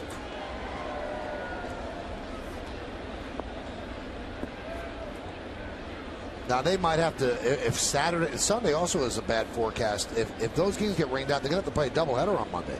So he'll definitely pitch one of them. And Nick Swisher walks for the second. Well, he was hit by a pitch his first time up, so he's on base for the second time. And the Yankees threatening first and second, nobody out. CC's career record against Baltimore is pretty exemplary. You know, for him to miss the Orioles. I just wondered, though. I mean, all games count, but if the Yankees have one black mark against them this year, although they've had a great year, they've lost 10 out of 12 to the Red Sox, and CC hasn't been able to beat them. Don't you want him to get CC's that out of the way? 0 for 4, right? Yeah. That's his blemish. That's why I asked the question, because I'm with you guys. I'm thinking, do you want CC to face these guys in August? And CC Sabathia believes he can beat the Red Sox. I'm sure he does. It just hasn't happened this year. Does he need that in his head moving forward to at least get it done once in the regular season? Pitch to Posadas, a strike. By the way, he is 16-2 lifetime against Baltimore. If you don't believe you can beat a team, you shouldn't go out there to begin with. Posadas struck out looking. Inside pitch in the second inning. There's a strike.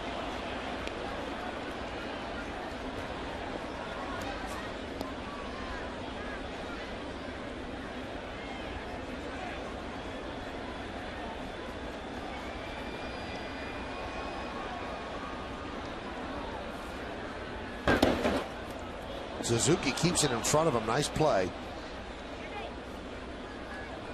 There's a couple of nice plays he's made behind the plate tonight to avoid wild pitches. And you can see why Tony Pena gives him an endorsement. This was a tough one. High hop off the chest protector.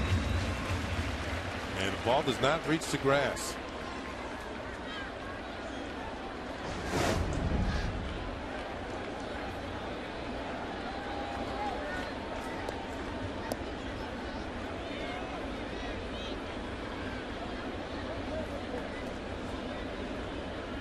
Well, however you look at it, you're going to have to bring an umbrella to Baltimore, Michael.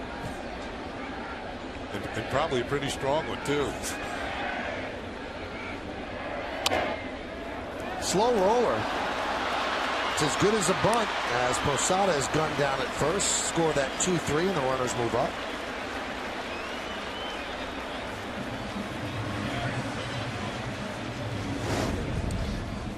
Kind of a check swing, and Posada looked more like a cricket player on that one and just rolled it out there. Suzuki pounces on it, throws it to first for the out, and runners move up, as Michael called it. Here it is in Yesmo. You can actually read Bud Selig's signature there. Commissioner autographs every ball. It's a stamp. You know, it's a machine does it. He doesn't autograph every ball. Did you see Bud Selig or Alan H. Bud Selig? I thought I saw Alan H. Bud Selig. Alan H. Yes. Selig, I'm saying Siegel. Infield is in. Fourth inning, infield in with runners on second and third. A lot of teams are loath to do that because they feel if a ball squeaks through, it's 2 runs rather than just 1. And if you play the infield back and you get the out, okay, it's 2-1 Yankees, but there's 2 outs. Bob Melvin electing to bring in the infield.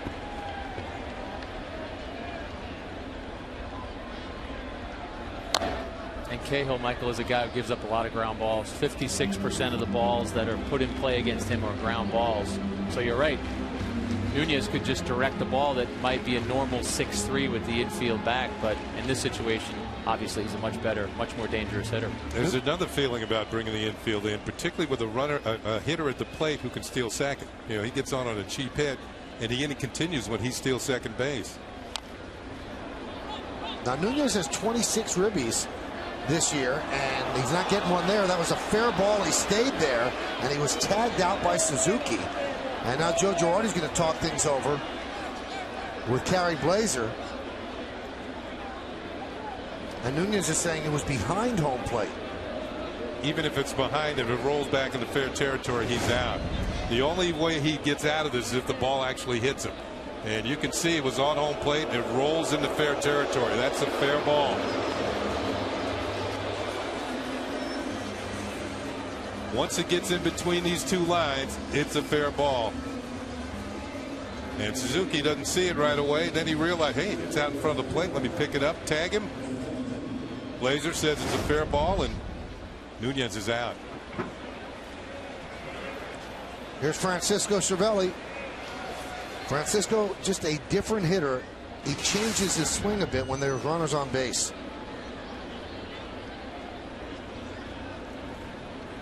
He hits .324 with runners in scoring position. 12 hits and 37 at bats. And he's 11 for his last 28. He's done a nice job.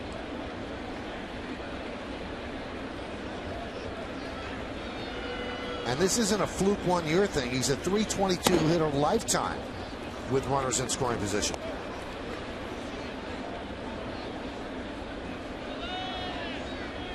And with 2 outs, we're going to throw numbers at you. 2 outs and runners in scoring position, .455. You should go up there thinking there's runners in scoring position every time.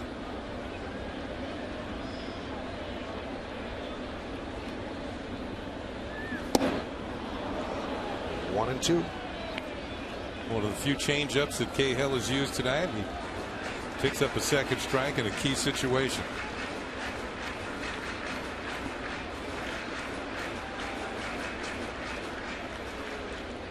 Bottom of the 5th inning in Texas. Boston leads 5-0. Boston and the Yankees tied atop the East, but the Yankees a game ahead in the loss column. The 1-2. Swing and a miss. Another changeup. So Cahill gets out of trouble. We thank Jack Curry. We'll hear from him in the postgame show. Yankees strand 2. It's 1-1 as we go to the 5th.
All game long on Twitter by using the hashtag YesNetwork. 1-1 ball game. Middle game of the 3-game series between the Yankees and the A's. Bottom third of the order for the Oakland A's to face CC Sabathia. Thus far has allowed 1 run on 2 hits on our Kia scoreboard. We are in the top of the 5th. Kurt Suzuki's going to lead it off. Cliff Pennington and Scott Sizemore. Breaking ball from CC is in there for a call. Strike 1. Suzuki, 12 home runs. That ties his career high. He had 12 last year. But he's hitting just .232.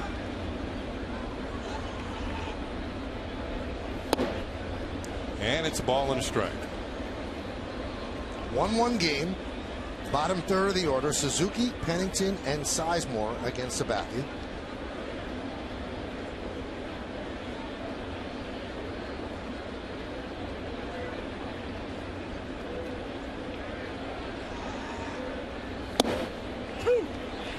Good story in the New York Times today. I believe Tyler Kepner wrote it about Billy Beane.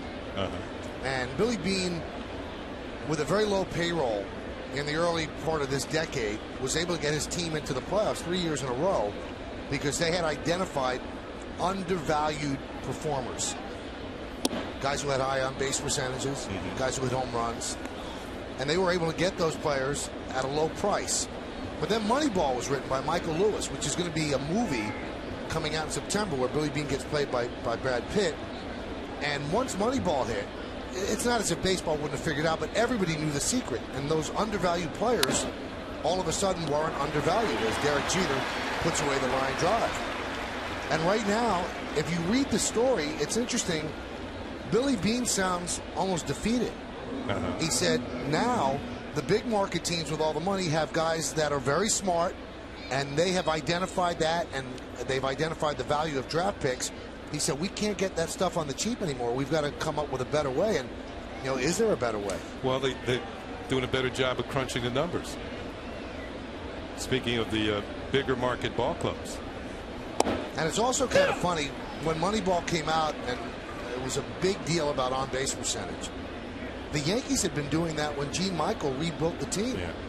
He identified that's what he wanted in a player, a guy that could take pitches, work the count, and get on base. But there wasn't a book written about it. But once the book came out, the secret was out. That's one reason why they went out and got Nick Swisher. Yep. And they got him on the cheap. And one of the reasons that they signed Wade Boggs way back when, because he was a guy who took pitches and worked the count. Nick Swisher for Wilson Betemit. The 0-2. Check swing. Did he go? Yes, he did. Pennington out, tagged out by Cervelli. 2 down. Bob Melvin doesn't agree, but it's the 7th strikeout for CC Sabathia. Just gave Pennington a hang with him. Let's take a look. Let's go to the videotape, as Warner Wolf would say. You know what? I don't think he went. This would be the definitive angle. No, I don't think he did either. Yeah, but I think he held up.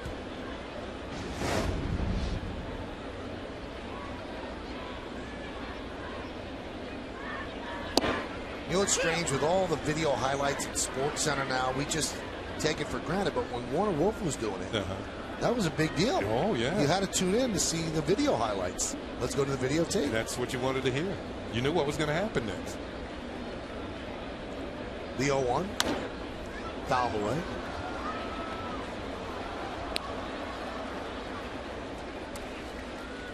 Now, I said earlier about the lookalike. I think I nailed this one. Same chin, same glasses, same nose. Saget and Melvin.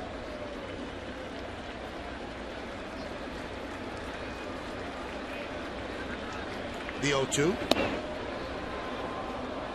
Imagine Bob Saget is in a restaurant with games on. He walks by, he sees his picture. He has no idea what it's about.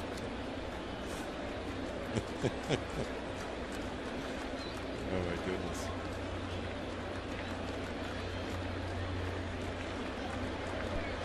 And the 1-2. Foul back.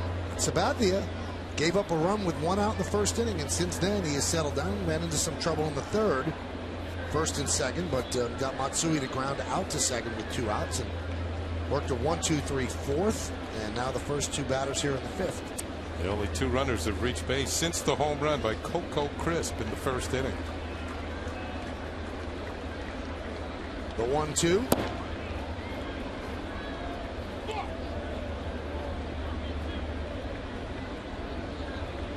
Two balls, 2 strikes, 2 outs.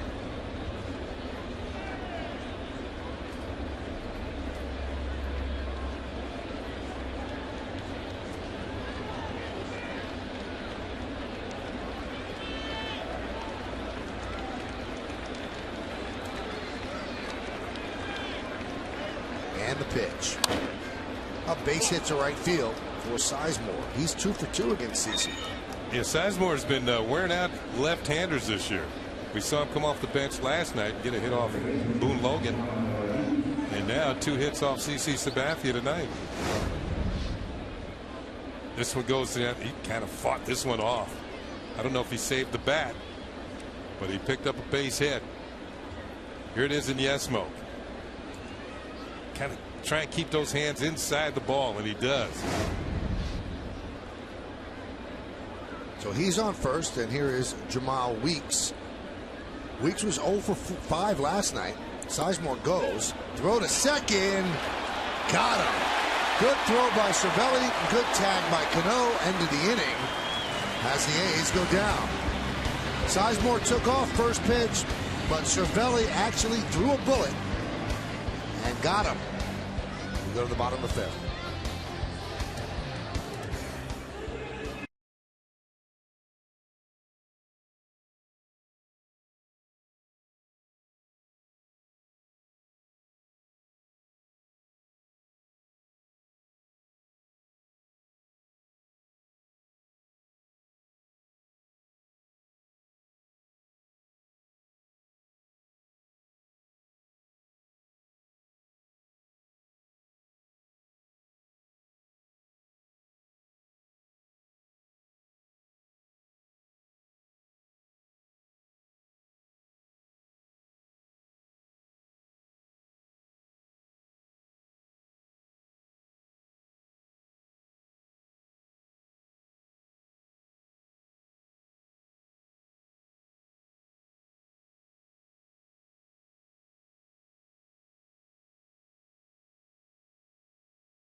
Well, it's a good one, too. The question, which of these former Yankees has surprised you the most this season? You've been texting us at 58772, and here's how you voted. Close voting. Ian Kennedy wins with Lance Berkman second. Then Melky, Farnsworth, and Clippard. Here's Gardner. And a bunt. Foul ball.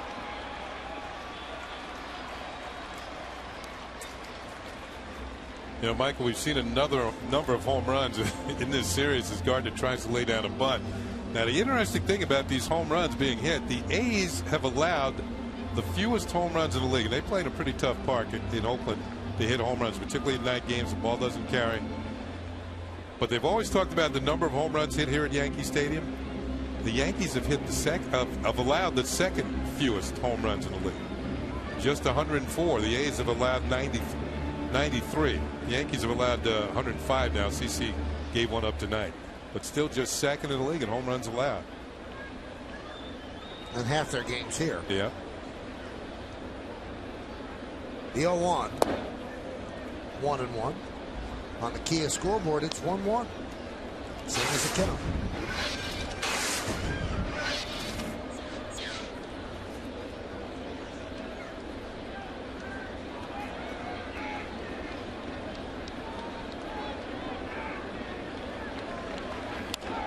Slap the other way. Gardner's been in a little bit of a slump. He's 1 for 2 tonight, but came into this game hitless in his last 10 at-bats and 2 for 25. Yeah, well, Cano was working on his speed drill with his hands, and we saw it pay off. Gardner was out here taking a little batting practice, but he also worked on his bunting. This is about 3:30 this afternoon.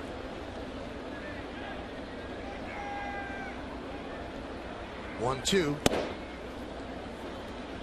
2-2. Cahill has pitched much better tonight than he's ever pitched against the Yankees. They've left runners on, which is what they did yesterday as well. But he has certainly gotten tough when guys got on base.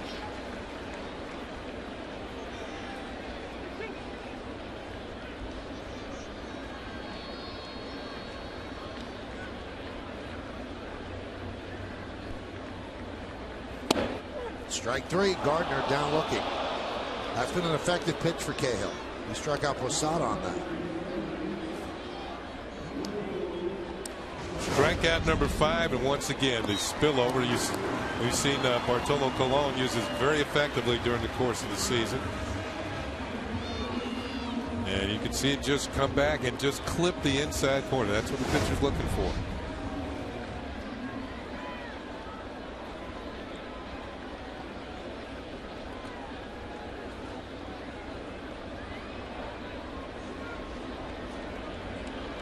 Derek Jeter 2 for 2. His average at 299.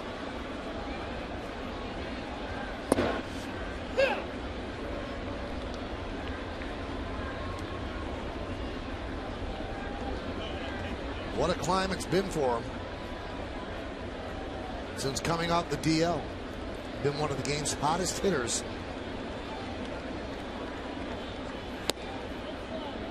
Count 1-1. Check that out. 12 games hitting .521. That's how you make great leaps batting average wise. Grounded foul. The last time he was at 300 this year, you have to go back to April 2nd. He started the season 2 for 6. That put him at 333. Now the thing about it, getting to 300 is not enough, if you ask me. You want to get up there around 309, 310. Give yourself a little cushion so you don't have to worry about dropping below it on a nightly basis. Because you can't stay this hot the entire year. You got to get a little cushion over 300. Swing and a miss. Jeter down on strikes.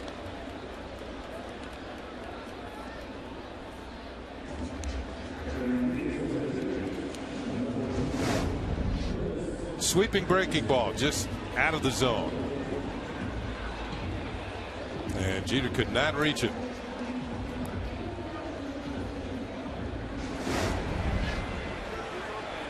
.300 is going to have to wait.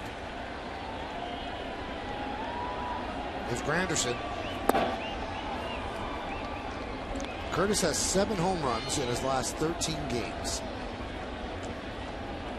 His 35th home run was an inside the Parker. Goes around. Count 1-1. That breaking ball's been very effective to Curtis the last couple of nights here. We've seen a lot of breaking balls from the A's to Curtis Granderson.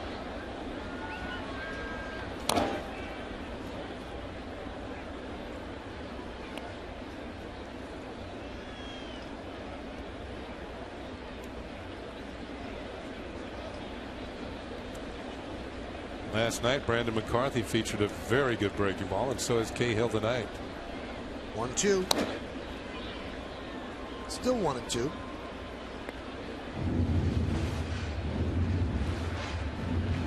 Kind of resurgence under Bob Melvin. Michael told you they're 19-17 since the All-Star break. But still well out of it in the Western Division.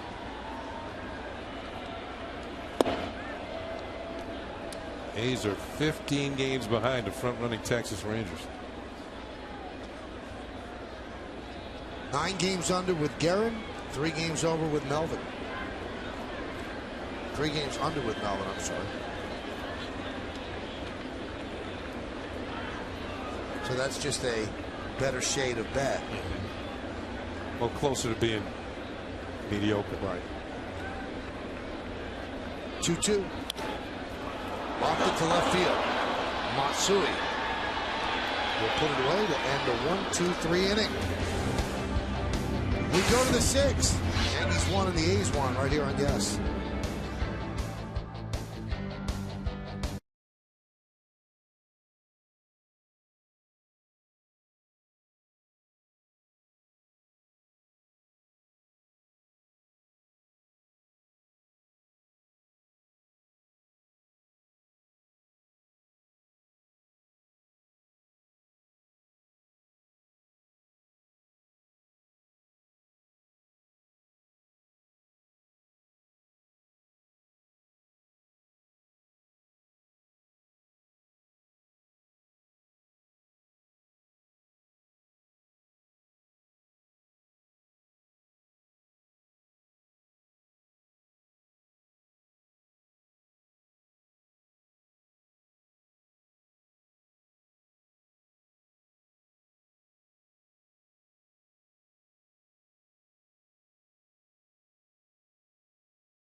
Today and got themselves a Ford Focus 2012. Derek Jeter gave the winner the keys and then he signed the dashboard. The winner was Sonora Baker. 2012 Yankees edition Ford Focus. How about that? Congratulations. Good stuff.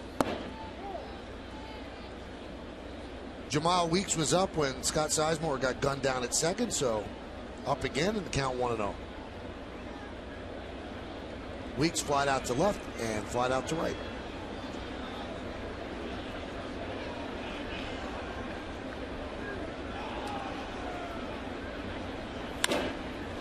Driven out into right center field. Long run for Granderson.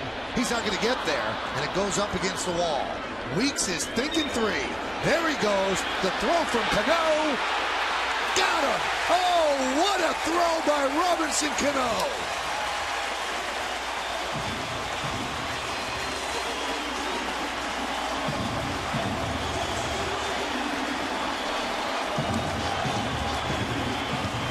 Well, you can see why teams practice the relays during the course of spring training over and over and over again. Outfielders get tired of chasing balls in the gaps that are hit by the coaches, but this is why they do it. Here's the throw to Cano. Watch how quickly and accurately he gets through to this throw. And Weeks is out at third base. Watch the hand. Does he get in there? I think he got him. He's out. By an eyelash. By an eyelash. Weeks leads all rookies in triples with 8. He was going for number 9 and didn't quite make it. And here's the reason why. Cano delivers a strike to Nunez, who applies the tag for the out. And that's the home plate umpire, Corey Blazer, who's in charge of making the call. You know why he's able to do that, Kenny? He doesn't have to wind up. Yes. He throws a clothesline. You are so right. You are so right. It's like the double play ball that he turns at second.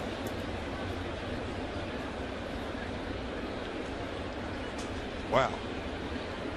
What a good player. He just can do it all. The 2-0. It's high 3-0. Here's another look at the tag. Nunez gets it down just ahead of the arm.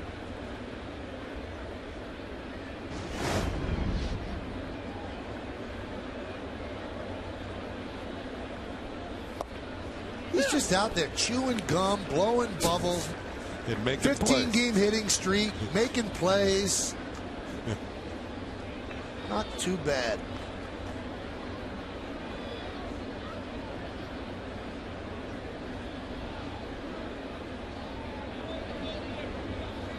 (3-1) to Crisp. Grounded past a lunging Nunez into left field, a base hit. So Crisp is 2 for 2. Well, that relay, that's all about partnership, which makes it time for the GE Capital Partner Play. Great partnerships are built on trust in GE Capital. We prove that every day. Well, Granderson came close to hauling this in. It would have been a great catch, but just out of his reach. And then he gets to it quickly, gets it to the Cano quickly, and even more quickly to Nunez, who applies the quick tag to Weeks. You know what's amazing about that? That was by an eyelash. He just got his arm as the fingers were touching third base, and Mike Gallego, the third base coach, never argued, and neither did Weeks.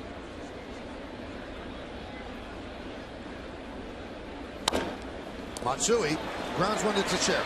There's one. Back to first. Double play.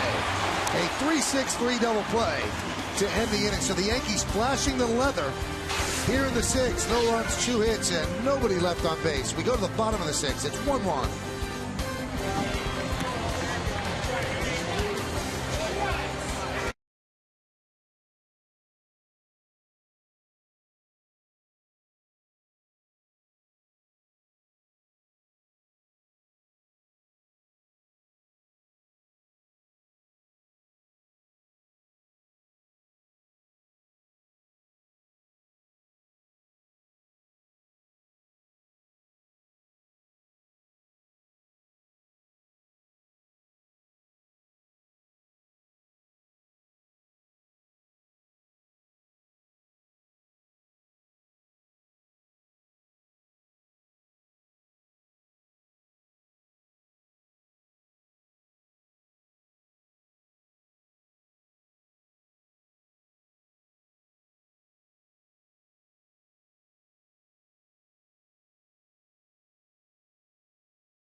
Local Nissan dealer. It's a 1-1 game. A's with 5 hits, Yankees with 4. Crisp a solo home run with 1 out in the first. Jeter 2 for 3, drove in the Yankees only run. Sabathia has gone 6, allowed 1 walk, 7 strikeouts. He's thrown 84 pitches. Mark Teixeira will lead off here against Cahill in the bottom of the 6th, and the first pitch is low, 1-0.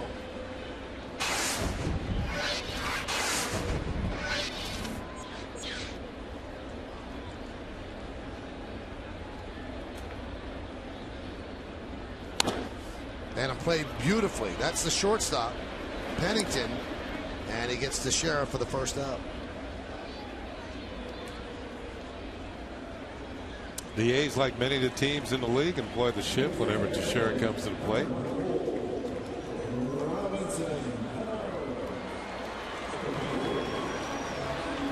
Nice sized crowd here at the stadium on a Wednesday evening. Remember, tomorrow's a day game. So first pitch is right around 107. Make sure you tune to yes for that game. All the coverage, by the way, begins at noon with a batting practice show, and 12:30 is the pregame. And Kenny and I are here with first pitch at 107. Cano swings at the first pitch and grounds it to Weeks. 2 outs.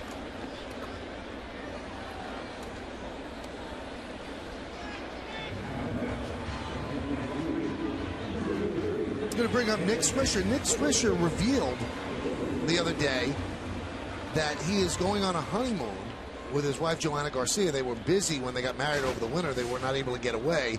But when the season's over, he and Joanna have decided to honeymoon in Afghanistan because he wants to be able to visit the troops, and she's all for it, and they're going to make that their honeymoon. And he had a great line. He said, no matter what you think about our involvement here, there, or anywhere, he said, the men and women of this country put their lives on the line. He said, they deserve to have people visit them and say hello.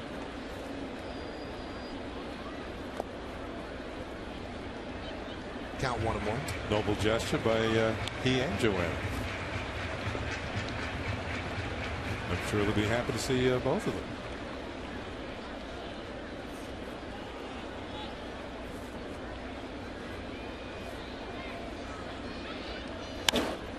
That one's driven out to left center field and deep. Giving chase Chris. He's on the run, on the track. See ya! An opposite field home run for Nick Swisher. And the Yankees take a 2-1 lead.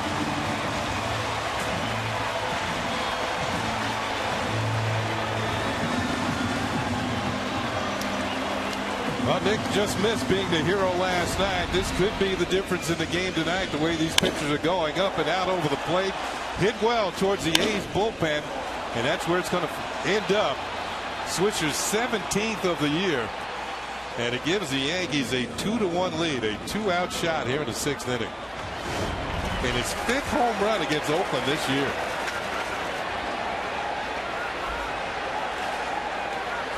'17 home run for Nick. Now 71 runs batted in. And that's going to bring up Posada. Take a look at that swing with the Coors Light freeze cam. You can see that sinker was not sinking. That one was about belt high. Fouled away.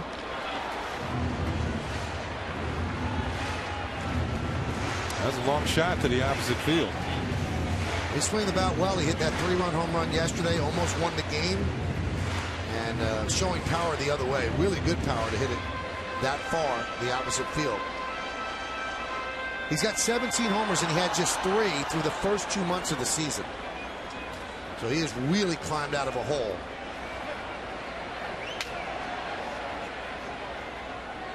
One, 2-1.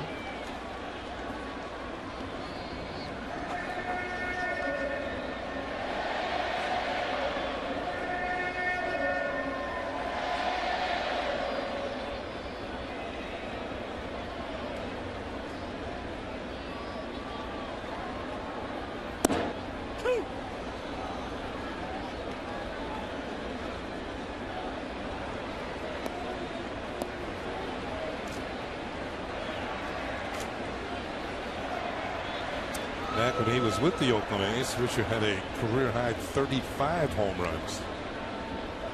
That was in 2006. And as we told you, Oakland's not the easiest ballpark to hit home runs in.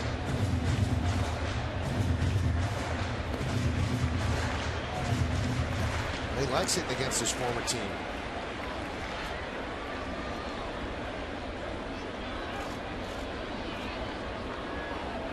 Two. Grounded to Weeks.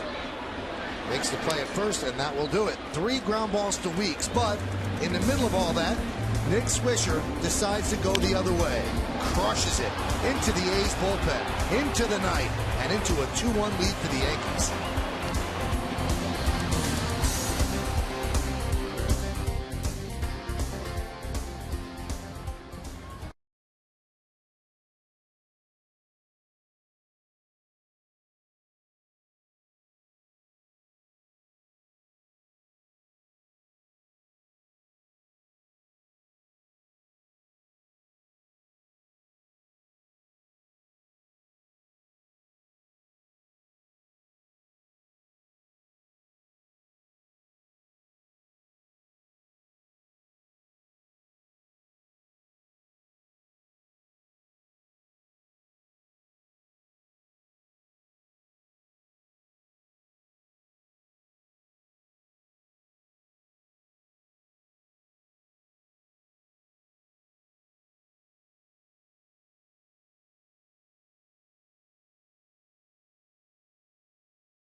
Brought to you by our good friends at McDonald's.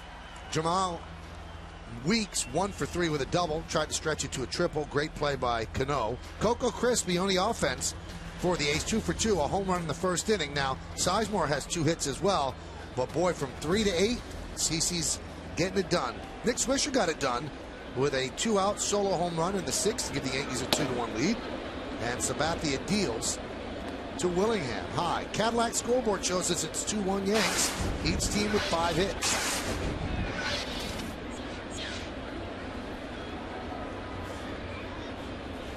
The 1-0. 1-1. As usual, when Swisher does something to help the Yankee cause, when he goes out to his position in right field, the fans out there salute him. Nice round of applause for the Yankee right fielder. They got his back.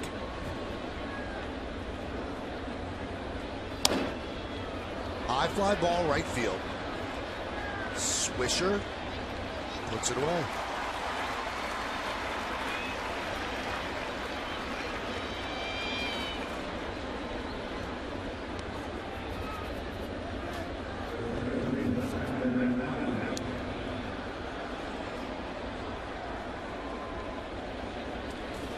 There's Brendan Allen.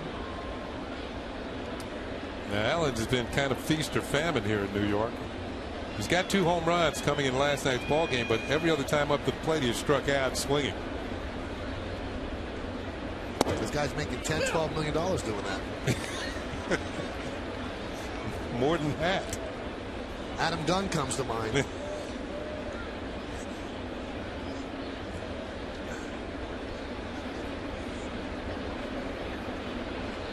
The 0-1. Lofted to left center. Granderson makes the play for the second out. Hey, come out to the stadium tomorrow for a special giveaway when the Yankees take on the A's. The first 10,000 guests 14 and younger are going to receive a limited edition Yankee Stadium exclusive tie beanie balls named Dinger. For tickets, log on to Yankees.com.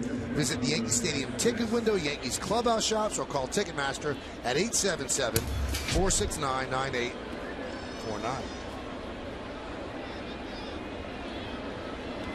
Two outs. Here's Connor Jackson.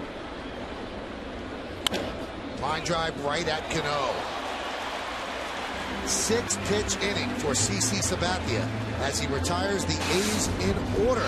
At the end of 6.5 innings of play, it's time for the 7th inning stretch at the stadium. Yankees lead the A's 2-1, but we are going to stay right here to honor America in the Bronx. For a moment of silent prayer as we remember the servicemen and women who are serving our country at home and around the globe.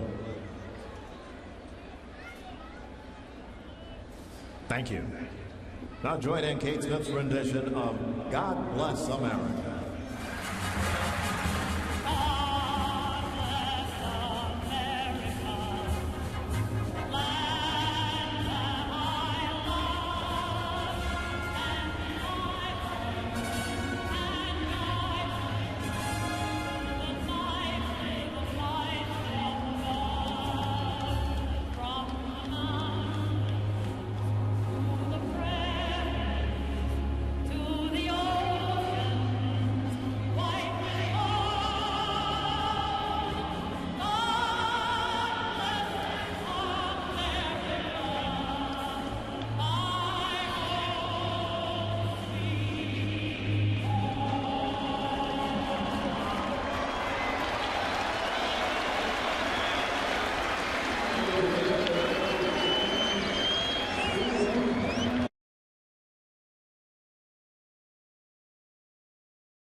In-game box score brought to you by McDonald's. On the top is Brett Gardner, 1 for 3 with a run scored. Derek Jeter, 2 for 3 with an RBI. And Nick Swisher has been hit by a pitch, drawn a walk, and hit the home run last inning to put the Yankees in the lead. Yankees looking for more here in the bottom of the 7th. It'll be Nunez, Cervelli, and Gardner on the Cadillac scoreboard. 2-5-0 Yanks, 1-5-0 A's.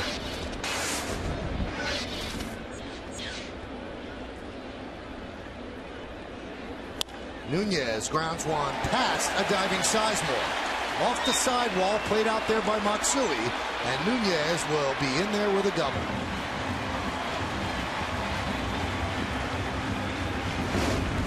Well, Cahill's done a pretty good job of keeping the ball on the ground tonight, but this pitch was up, and we know that Nunez, anytime you get one around a belt or higher, usually puts a pretty good swing on it. Just over the corner of the bag. Sizemore couldn't even reach out with the glove to try and slow it down, and Nunez, with his speed, has an easy 2-base hit to get things started for the Yankees here in the 7th. Cervelli, a pretty good bunter. You would assume that he is going to bunt to try to get Nunez over to third. Brian Fuentes, one of the 3 lefties for the A's. He's up in their bullpen. We've got Gardner due up next. And it is a beautiful bunt. They only have one play at first, and they can't make it. So Nunez moves to third. Yankees have runners on the corners. Once you bunt it to third, you've done your job. There's nobody covering third. Now Bob Melvin is probably going to call for Fuentes. They gave a base hit to Cervelli. I thought he'd have a sack and an E, but a base hit for Cervelli, so why not smile? And with Fuentes warming and Gardner coming up, they're going to take the ball from Cahill. Yankees lead 2-1. They are looking for more. And here's how Cervelli got on to knock out Cahill.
Our music and computer world, and by Toyota, the official hybrid of the New York Yankees.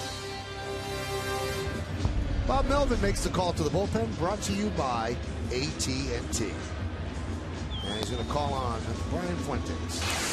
Veteran left-hander reliever who's making his 57th appearance of the year. You can see his record overall, 2-8, 4.07.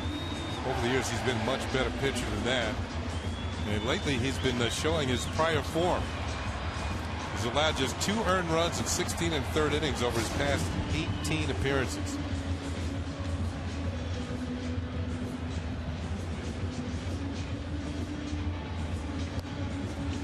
Now you talk about slinging the ball. We were talking about that earlier. That's just Fuentes' style. Makes it tougher for left-handed hitters to get to him. Trevor Cahill had his sinker ball working tonight. They pitched much better than he has in the past against the Yankees. In fact, there were only 2 fly ball outs against them. Matsui had a reception in the 5th inning. And Coco Crisp ran one down in the 3rd inning off the bat of Nunez. Well, Gardner's 0 for 2 against Fuentes in the regular season, and he's 0 for 5 if you include postseason play. Yankees looking to extend their 2-1 lead. We're in the bottom of the 7th inning.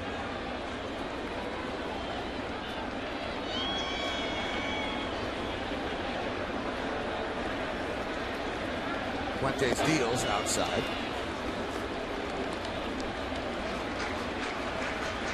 In 10 career appearances against the Yankees, Fuentes has pitched to a 2.25 ERA. Speedy Nunez is at 3rd, and Cervelli is at 1st. 2-0.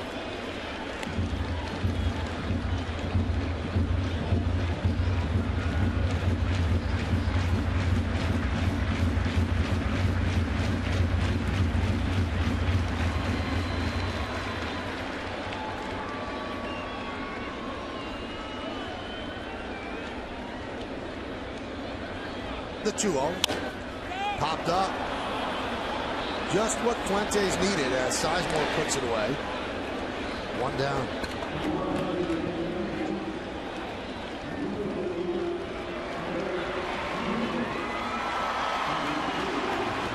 That's going to bring up Derek Jeter. Derek is 2 for 3 tonight. You can see that Gardner really beating himself up. 2-0 pitch, he pops up. Derek had an infield single, slow roller towards second in the first, and then he drove in the Yankees' first run, single to center in the third, then struck out in the fifth against Cahill. He's at 298.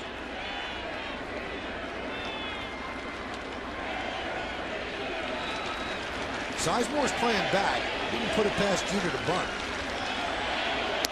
Way outside. Good combination with the speedy Nunez on third, but Jeter's been swinging so well, and they already have the lead, probably looking for more. Speaking of speed, Cervelli is 4-0 in stolen base attempts this year. The Yankee catchers are 12-1 if you count Russell Martin's attempts. Count 2-0. Jeter just mashes lefties, 359. And even when, early in the season when he wasn't hitting well, he was hitting well against left-handers.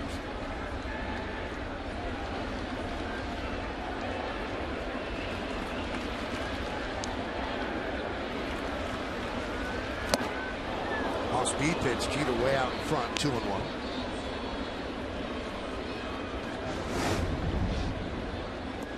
.70 miles per hour, and I don't think that was a strike.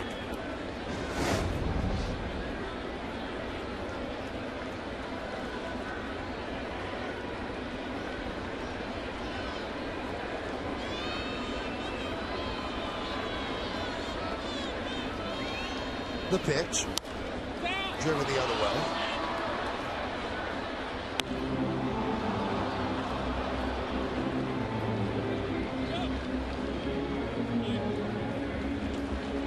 Nunez at third, Cervelli is at first, 2-2 count. Jeter at the plate and Granderson on deck. Situations where we talk about tacking on in the late innings. Give your pitchers a bit more wriggle room as you get down towards the latter stages of the game.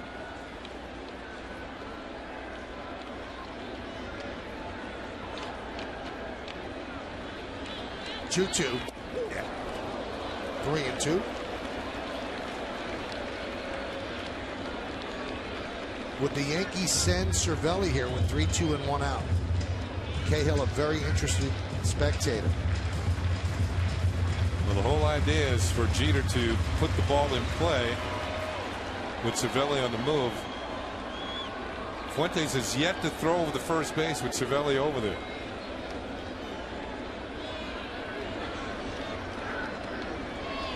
Now he does. Yep, he knows the count's 3-2.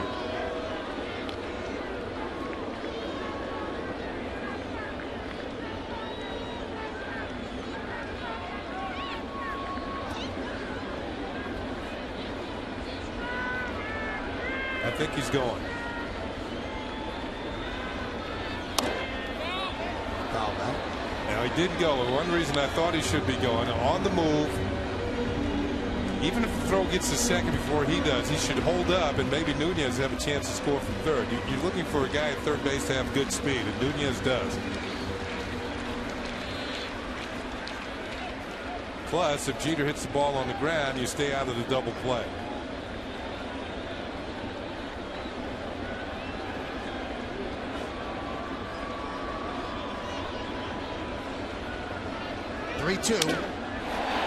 Lined right at Weeks. Boy, that ball came back on him, kind of knuckled. And Weeks puts it away for the second out. Sounded like Jeter broke his bat. It must have been an off-speed pitch, and he was out in front. Yep, right off the end. And kind of a weird spin on it as Weeks hauls it in.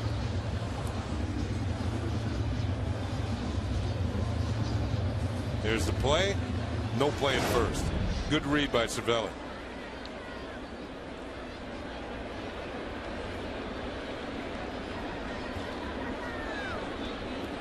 That'll bring up Granderson. Granderson has walked, and he's 0 for 2. Fuentes trying to wiggle out of this jam. Inherited first and third, no outs. Now it's first and third, 2 outs.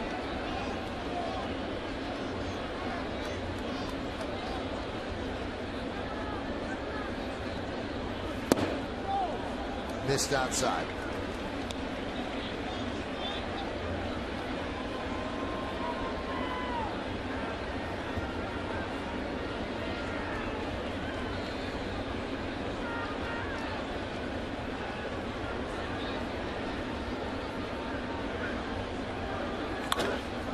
High fly ball. Right center. Chris is there.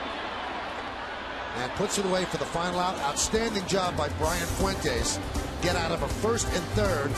Nobody out jammed. Pretty good souvenir for a fan. A bat from Derek Jeter. He didn't like what he did with it. Gives it away.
Or you could vote online at yesnetwork.com. Tonight's candidates are number 1, CC Sabathia, number 2, Nick Swisher, number 3, Coco Crisp, and number 4, Derek Sanderson Jeter. Vote now. Make your voice heard. Standard text messaging rates apply. 14 pitches over the last 2 innings for Sabathia. So he's being economical. Now he will work the bottom of the order, starting with Kurt Suzuki. Pitches outside 1-0. Hyundai scoreboard shows the Yankees up 2-1.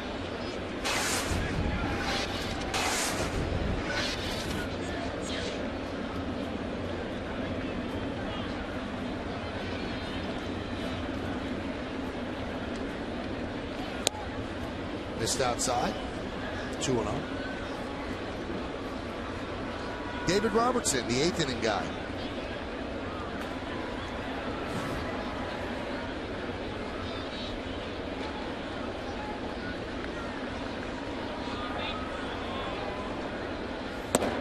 There's a strike, but when your ace has a total of 93 pitches, you let him pitch the 8th.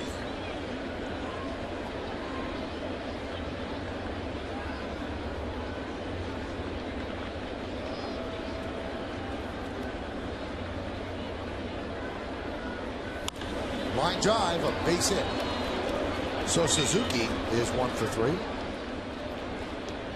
You got to stick around after the last out for the WB Mason postgame. You can join Bob Lorenz, who's back in the studio, for highlights and analysis from this game, including a look around the rest of baseball. Plus, Jack Curry will get the clubhouse reaction. It's all coming up after the last out on the WB Mason postgame, only on Yes.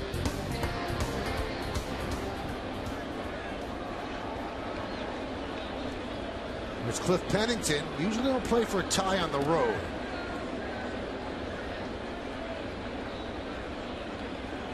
He's 1 for 10 lifetime against CC, and he shows bunt and takes pitch inside.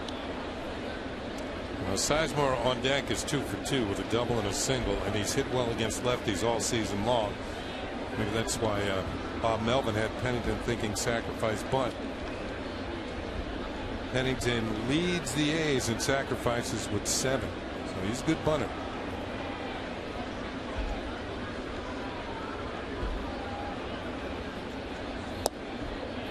Now it's 2-0.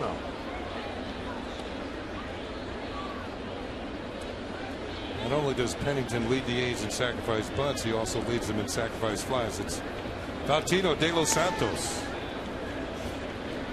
warming up in the bullpen.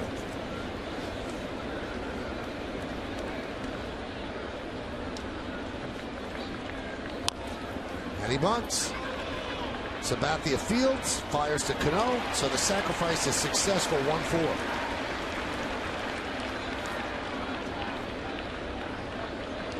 Tying runs at second.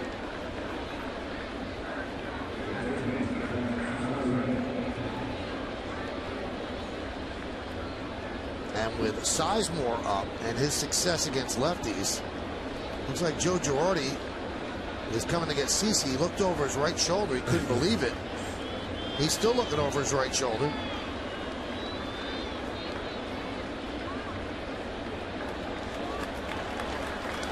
And now he's a little bit relieved, but not taken out for what it is. Well, a quick reminder, this guy is 2 for 2. Probably just check, see how he's doing.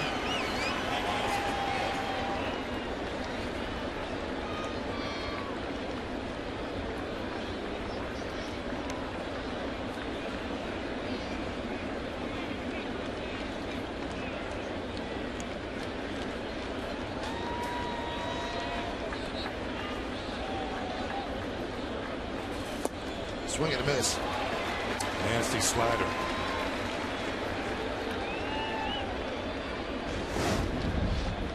Watch this disappear low and inside.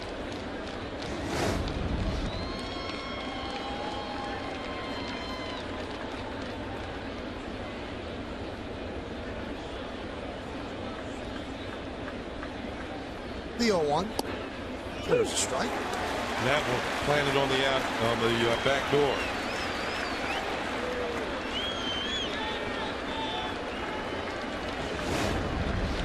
First one was in, second one out.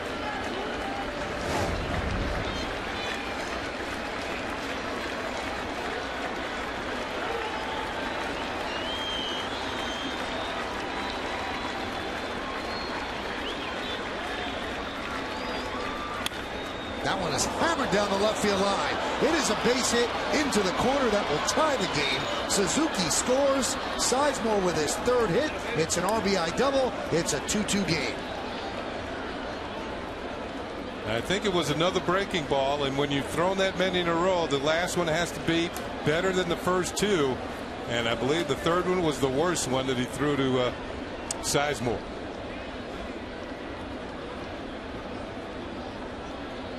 Well, Girardi will take the ball from Sabathia. He's going to call on David Robertson. Sabathia had to get out Sizemore. He couldn't the previous 2 times, and he couldn't this time. A hammered double into the left field corner.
When the A's coverage starts at noon with Audi batting practice today, and then the Tri-State 4 pregame. Then Kenny and I are back in the booth with the call. A's Yankees, it all starts tomorrow at noon, and it's only on Yes. So Sabathia gives up that game-tying double with Sizemore. Sizemore now 6 for 10 lifetime against CC, 3 for 3 tonight. So they turn to David Robertson to strand that runner at second with one out. The numbers on Robertson are exemplary. 33 hits, 27 walks. He'd like to lower the walk total, but 76 strikeouts and 50 2/3.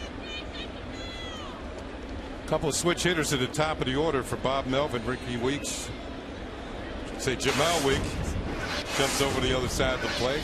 Same thing for Coco Crisp, who's next. Ricky, of course, is Jamal's brother.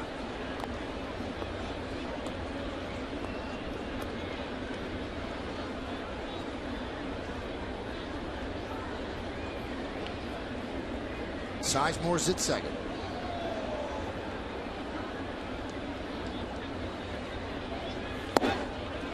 Now there was a book about the Chicago Bulls, and it was called The Jordan Rules, and it pretty much said that you manage great players differently or coach great players differently than you do other ones.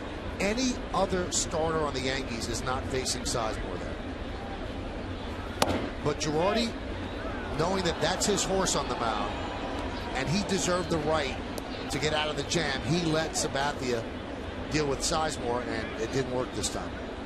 Well, he got to an 0-2 count, and then the third breaking ball was not as good as the previous two. And of course, when you're a hitter, you recognize the pitch coming a lot faster when you've seen it a few more times. Count 3-1 to Weeks. The best breaking ball he threw him was the first one, down and into Sizemore. He swung over the top. The second was a back door, hit the outside corner, different location. And the third one to me looked like it was right down the middle.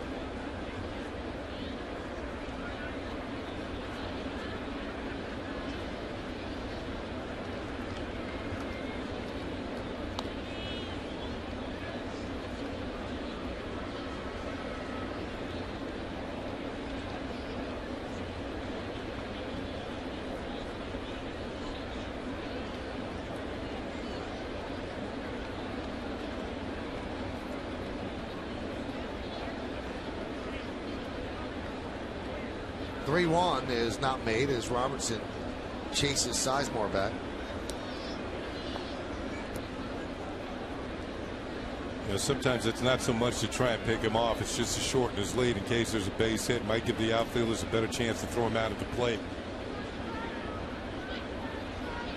And Weeks walks.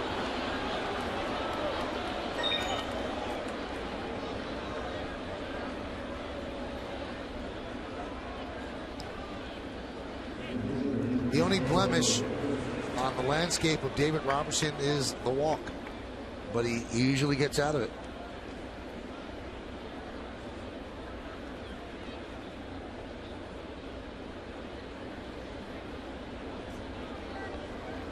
Chris 2 for 2 against Sabathia, 2 for 4 lifetime against David Robertson. Is that breaking ball strike?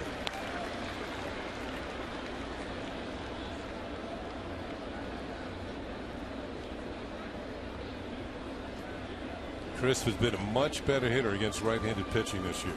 Although tonight he's hit a home run and a single batting right-handed. That one is past Cano into center field. Sizemore scores. Weeks stops at second. RBI single for Crisp, who's 3 for 3, and the A's now lead 3-2.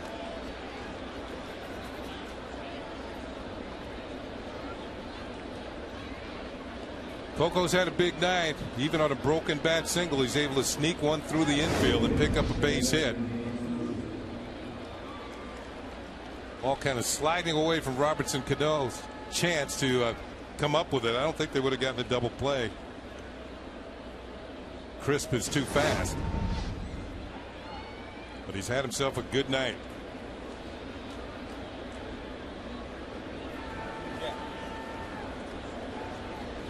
And here's Matsui. Missed outside with the fastball. Yankees were leading 2-1, and the way Sabathia was pitching had the feel of a blowout. That you didn't think the A's were going to rouse from their slumber, but they certainly have here in the 8th inning to score 2 runs.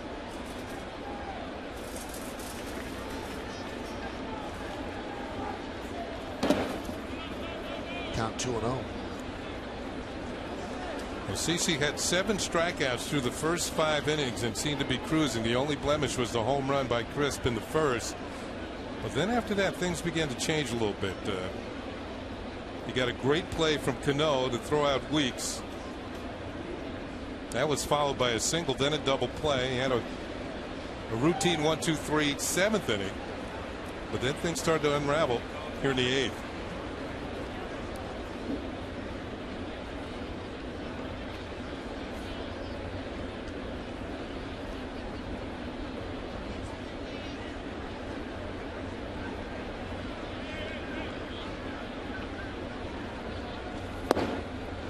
There's a strike.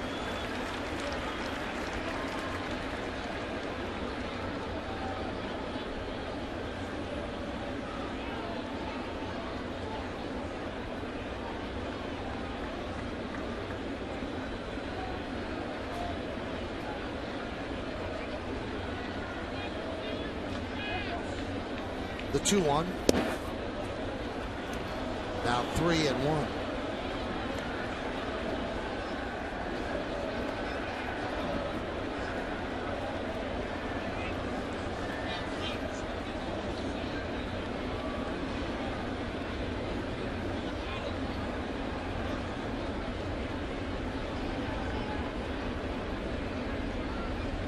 The 3-1 to Matsui. There's a strike. It's a high call there, does Robertson. The good speed on the bases does Melvin send Weeks and Crisp.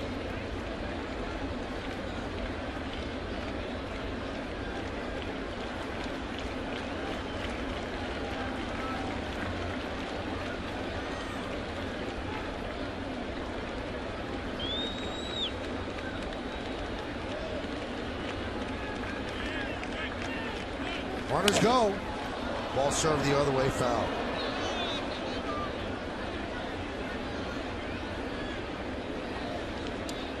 The whole idea is have the runners moving, stay out of double play, and give Willingham a chance to hit in the inning. His cleanup man, his leading RBI man. But even if Matsui strikes out or the runners advance and there's a base open, you have a feeling that Willingham, he might be passed in favor of Allen, who is a less experienced hitter.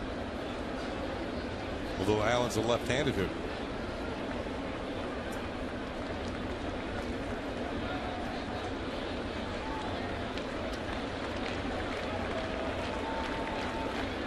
Runners go. Served up the middle and grabbed there by Jeter. He's going to have a double play. He'll tag out Crisp. Actually stepped on the bag to get the double play on Weeks, and that will do it. But the A's take the lead. 2 runs on 4 hits. No errors, and because of this double play, 1 man left. We go to the bottom of the 8th.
back on the Hyundai scoreboard. They're trailing 3-2.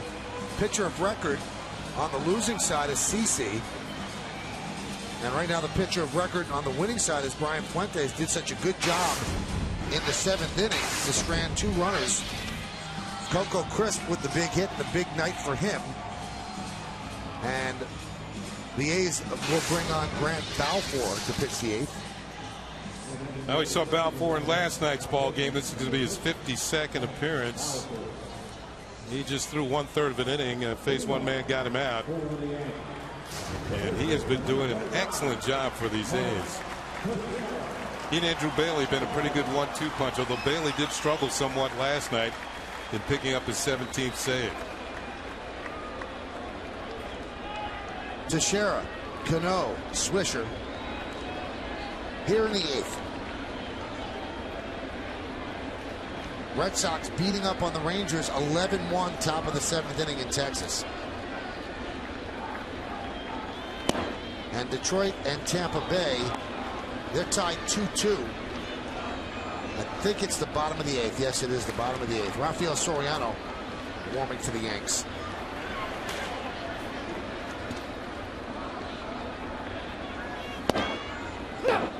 One and one. Give an example of how well Balfour has pitched lately. His last 28 games.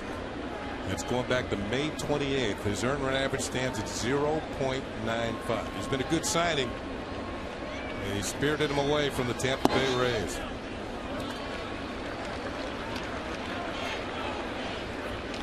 The whole bullpen left the Rays, and somehow they've survived.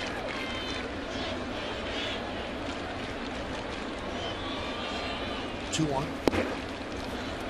3-1. They have the shift on for Teixeira. 3 infielders on the right side with Weeks playing a shallow right field.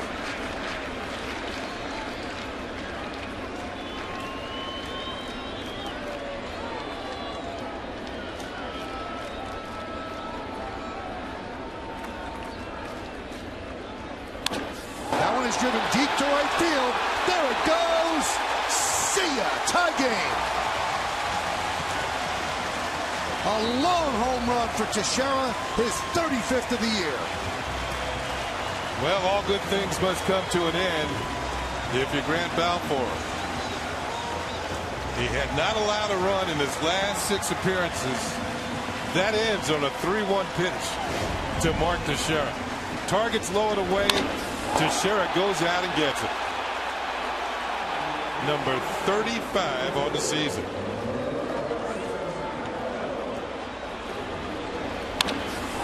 He knows where it's going.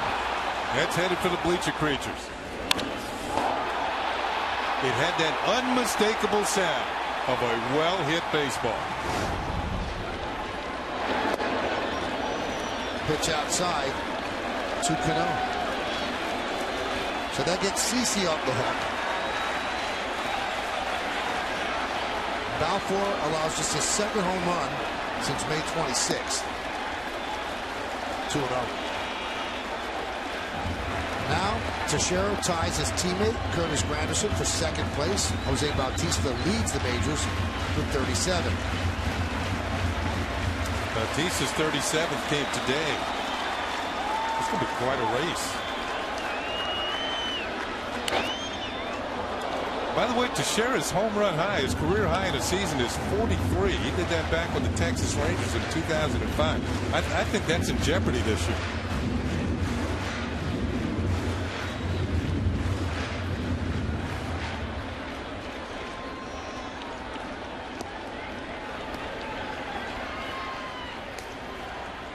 And now Mariano gets up in case the Yankees take the lead.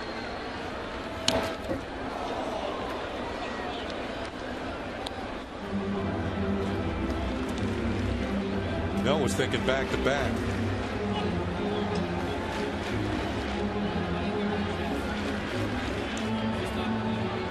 Three for 6 against Balfour.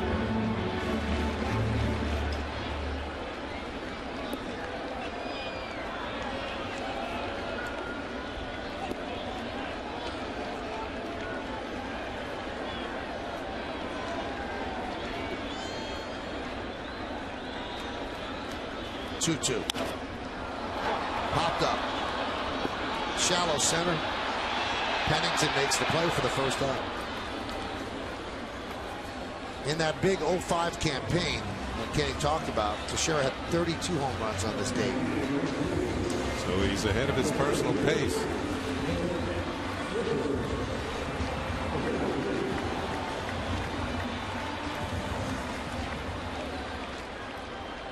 The home runs continue to fly from the two teams that have allowed the fewest in the league, the A's and the Yankees. You make a mistake, you pay. Here's Swisher. He made Cahill pay in the 6th with an opposite field home run.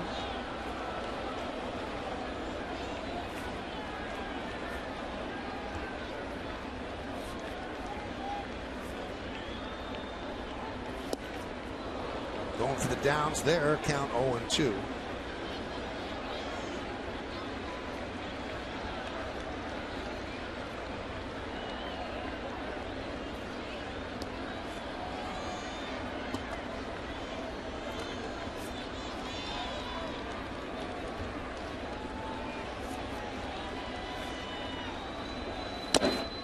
Foul tip and held on to by Suzuki for the second out.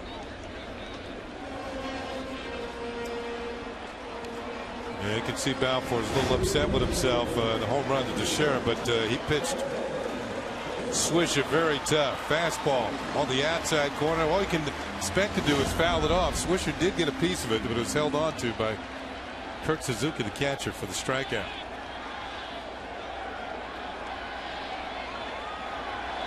Here's Posada. Look at the numbers against Balfour. 4 for 5 with a home run.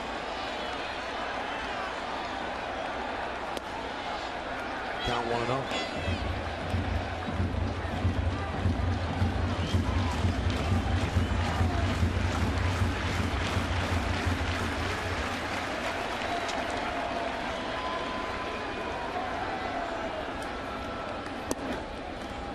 Count 2-0.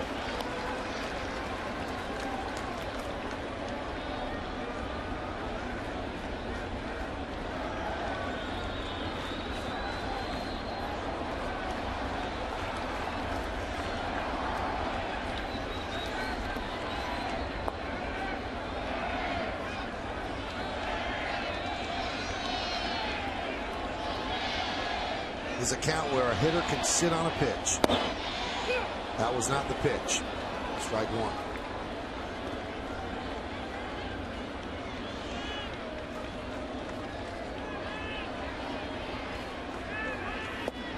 Count 3-1. Balfour, Rafael Soriano were an imposing duo last year for Tampa Bay.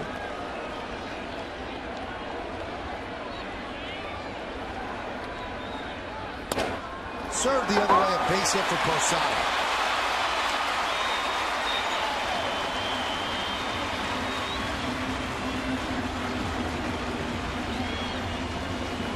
And they will pinch hit for Posada, or pinch run for Posada with Andrew Jones.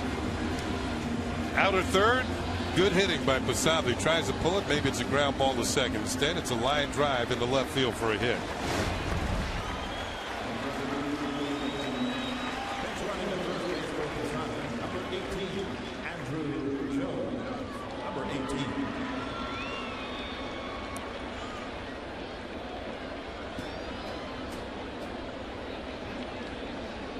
Yankees could have sent up Chavez here, but they're electing to stay with Nunez, who is 1 for 3.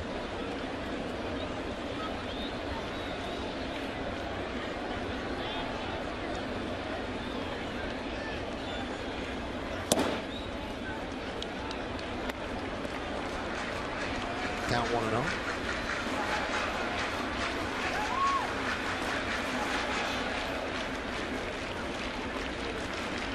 Watching Balfour's fastball, he's got a good one. It's kind of straight, and in this inning, it's been up somewhat. That's what Nunez likes.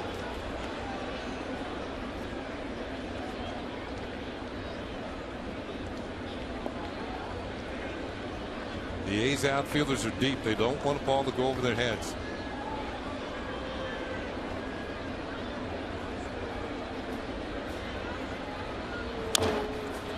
Slow roller going to be a very tough play. Pennington charges, and he has no play. An infield single for Nunez, and that puts the go-ahead run at second base. Well, we talked about you could have pinch hit Chavez for Nunez, but now they're pinch hitting Chavez for Cervelli. Once it gets by Balfour, there's no play for Pennington. In fact, he's going to look back at second to see if Jones rounds too far. Like a little slider. Nunez can really fly. Gets down the line, has his second hit of the night. Started out 0 for 2, now is 2 for 4.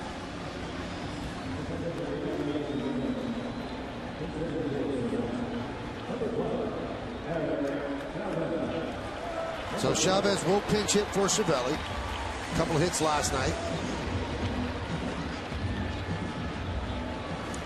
Now the A's outfielders come in because they need a play at the plate on a base hit.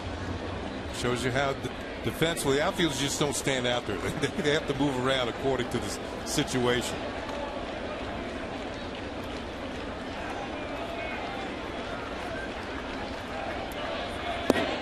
There's a strike.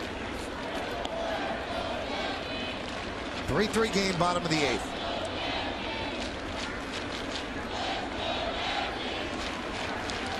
Jones at second, pitch running for Posada. Nunez is at first.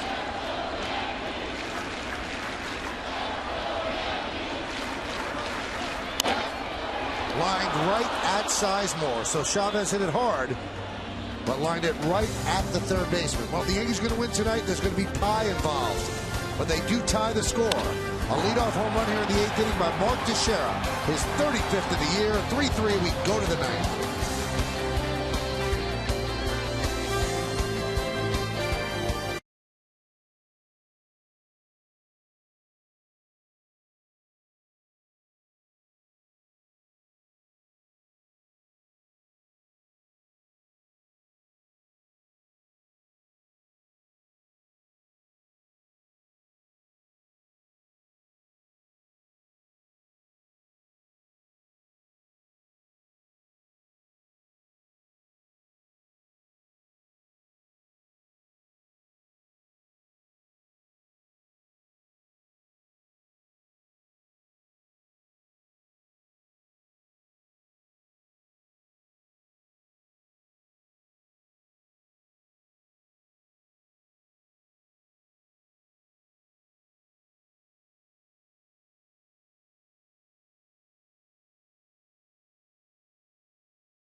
New catcher, and that's Russell Martin.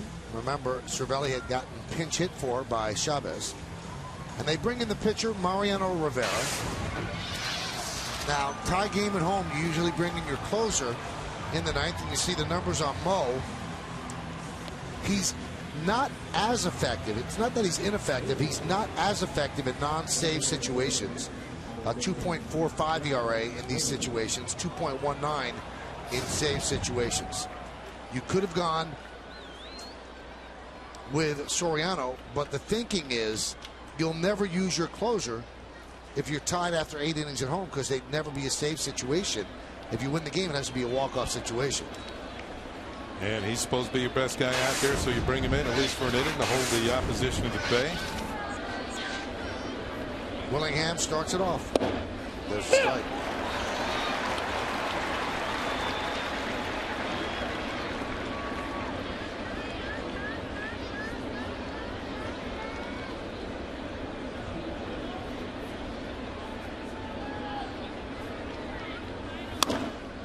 Hammered foul.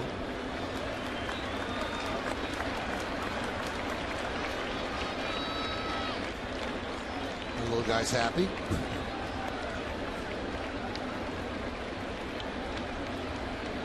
Fired up. Tie game, ninth inning. He gets a ball.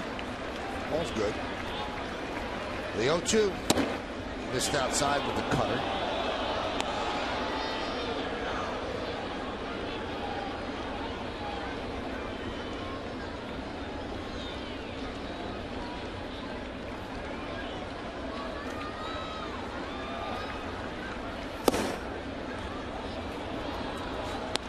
Looking on deck, and there's Brandon Allen. Now, here's the guy who's just recently called up to the major leagues. I wonder what he's thinking now. Here's my chance.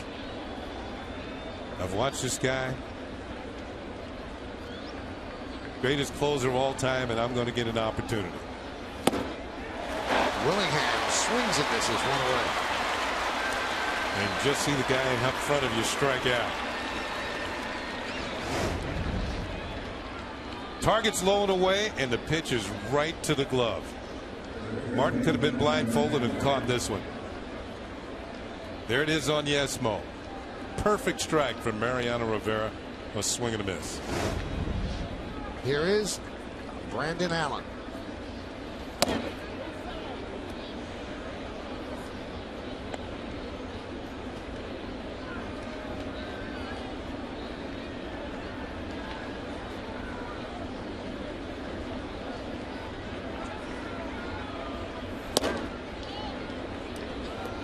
Did you say how old Brandon was? No, I didn't. I think he's 24. 24. So he could have been watching Mariano as an 8-year-old. He's 25, so as a 9-year-old. Mariano's been going at it for 16 years. And here he is facing him. 2-1 count. And he's saying, I've seen him break bats. He's got one of mine now.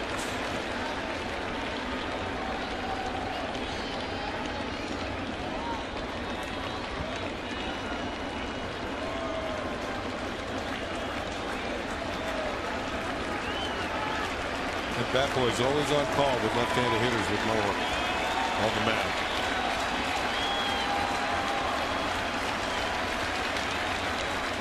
Two-two. Swing and a miss.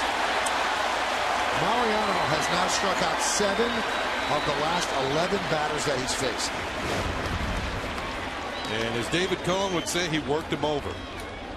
Pitches in, out, finally away. This one's off the plate. And Allen swings and misses. That's his first attempt at Mariano Rivera. 3 strikeouts for Allen today, 0 for 4. And here's Connor Jackson. 1-0.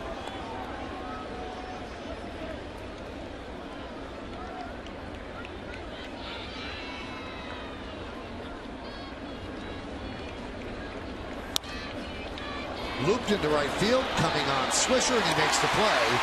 A 1-2-3 inning for Mariano Rivera. He did it in 11 pitches. Coming up for the Yankees, Gardner, Jeter, and Granderson. Can they win it? Got the chance in the bottom of the 9th.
Yes is brought to you in part by Kia Motors. To learn more, visit kia.com. By Advanced Radiation Centers of New York. When it comes to fighting cancer, precision is everything. And by Grey Goose, the world's best tasting vodka.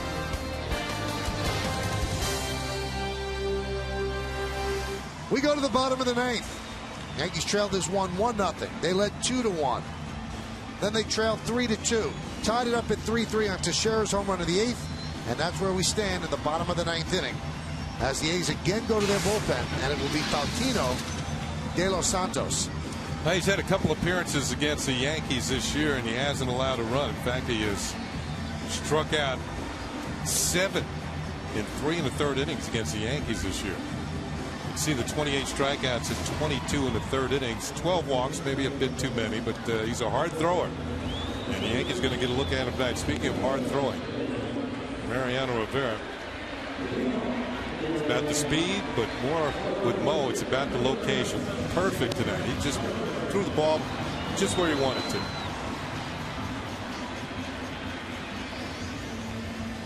Well, Gardner will lead this game off, or lead the inning off. In the third inning, Gardner and Jeter combined to score a run for the Yankees.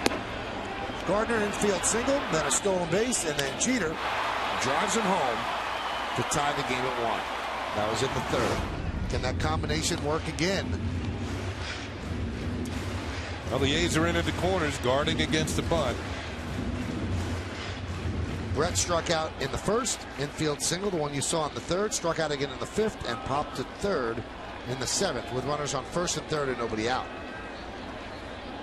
De Los Santos can throw hard.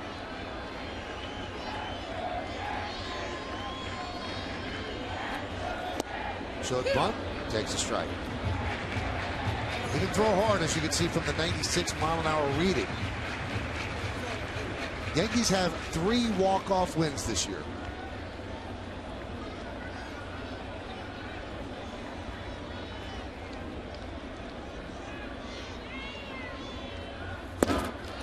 '97, 0-2.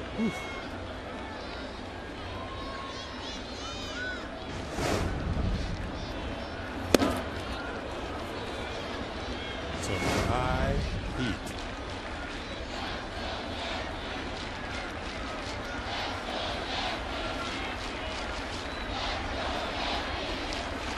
Swing and a miss, so he throws him a breaking ball, and Gardner, who had not been striking out a lot, strikes out 3 times tonight.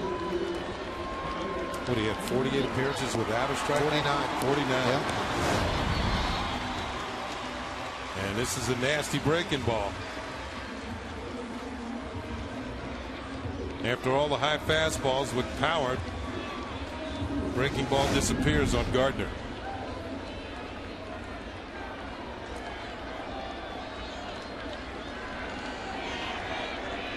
Here's Derek Jeter, 2 for 2.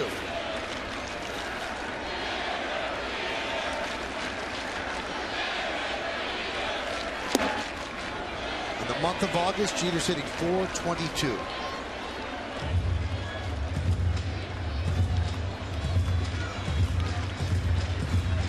Derek infield single to second in the first. RBI single to center in the third. Struck out in the fifth. Lined out to Weeks in the seventh.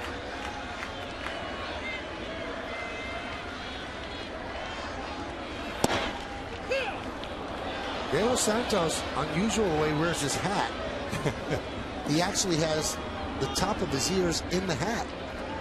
Usually the hat rests on the ear. This is just trying to keep a chill out of the lobe. Yeah. No, that's not the lobe is on the bottom part. The crown, I guess. Count 2-1.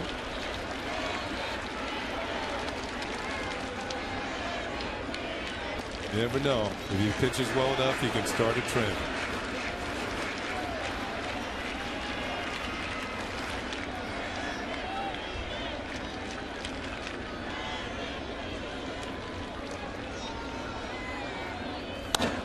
Grounded to first, tough hop, but Allen stays with it to retire Jeter for the second out.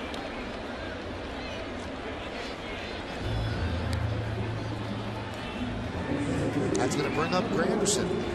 2 outs and nobody on.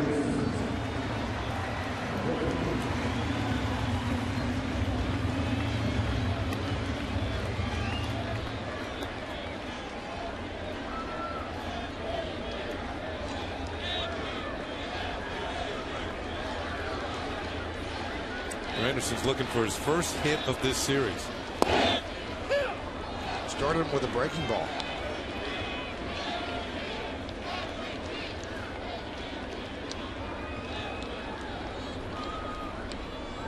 The 0-1. 97-mile-an-hour fastball on the outside corner, strike two.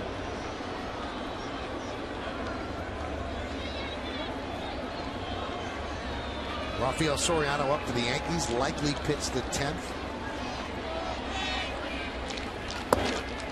Did he hold up? No, he did not. A strikeout of Granderson and a strong inning for De Los Santos as the Yankees go down in order in the 9th. And that means we get extra innings here in the Bronx. It's a 3-3 game.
They battle Udinese.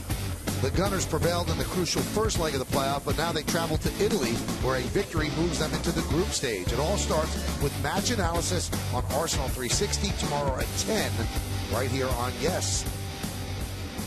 So as we go into extra innings, let's take a look at the game summary. 3-10-0 for the Yankees, 3-8-0 for the A's. Coco Crisp had a home run way back in the first inning. His RBI single in the 8th inning gave the A's a short-lived 3-2 lead. Swisher had a solo home run in the 6th inning, gave the Yankees a short-lived 2-1 lead, and then Teixeira tied the game in the 8th inning with a home run. And now the Yankees turn it over to Rafael Soriano, who will face the bottom third of the A's order here in the 10th. Soriano's pitched much better since coming off the DL. Those are his numbers. Just 2 hits and 1 run in 7 of the 3rd innings with 6 strikeouts since coming off the DL. He has not pitched since August 16th. Today's the 24th. Kaz, Kurt Suzuki, 1 for 3, leads off. Count 0-2. 2 breaking balls.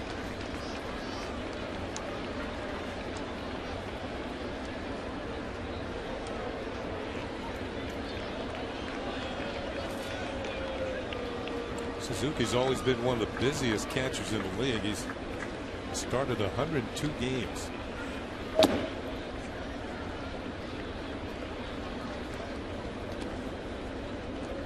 Be interesting if they play him tomorrow, day game after night game. That's usually when managers give their starting catchers a little bit of a break. Well, the A's just called up Anthony Recker as the backup catcher. Grounded to second. Nice hop for Cano. Suzuki hustling down the line, but he's out. 1 away.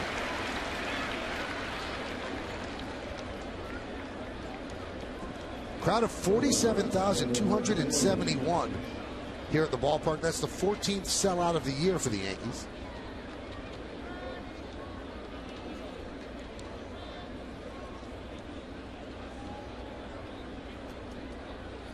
And here is Cliff Pennington.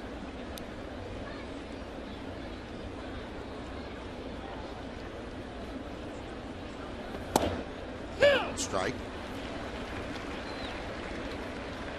Pennington is 0 for 2 strikeouts, and also a successful sac bunt.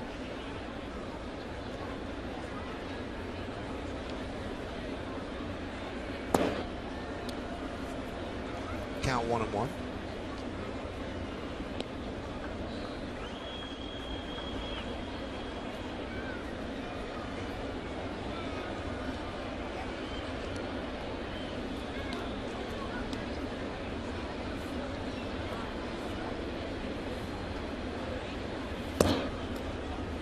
Missed outside, 2-1.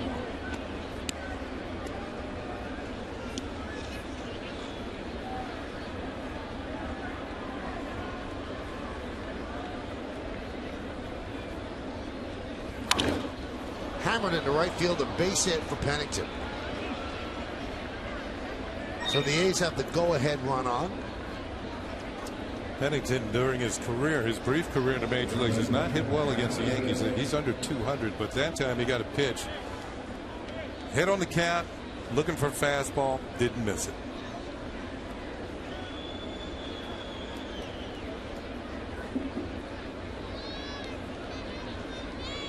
Big night for Sizemore. 3 for 3, 2 doubles and a single.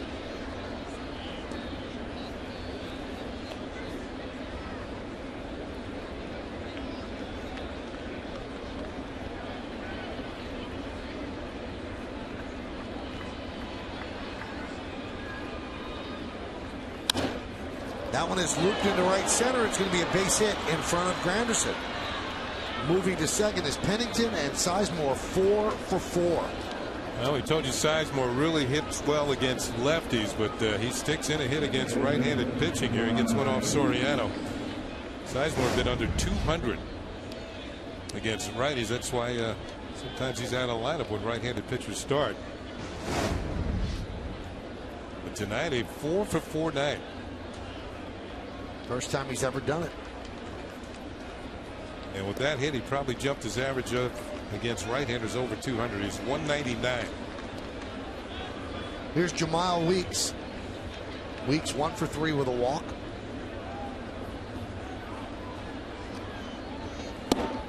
Well, a lot of breaking balls. Not using the fastball that much. Count 0-1.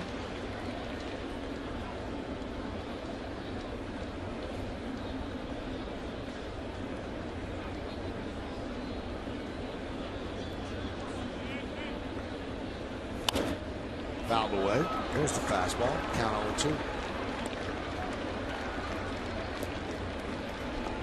This is the first time that Soriano has allowed 2 hits in an outing since he returned from the DL.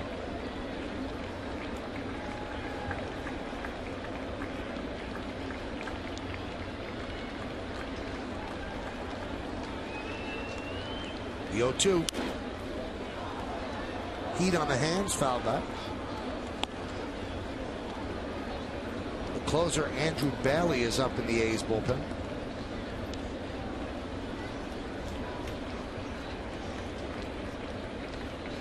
Pennington at second and Sizemore at first. 1 man out, top of the 10th. 3-3 game. Each team with 10 hits.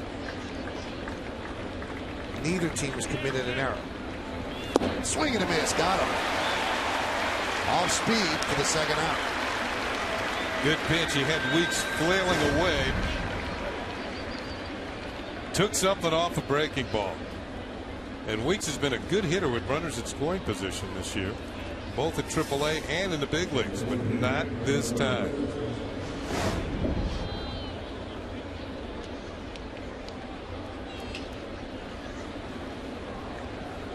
Here's Coco Crisp, 3 for 3 with a walk.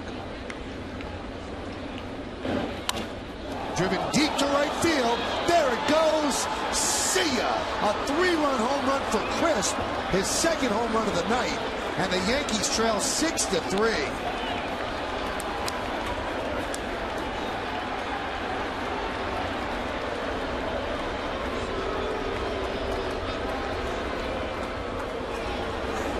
Crisp has driven in 5 of the 6 runs.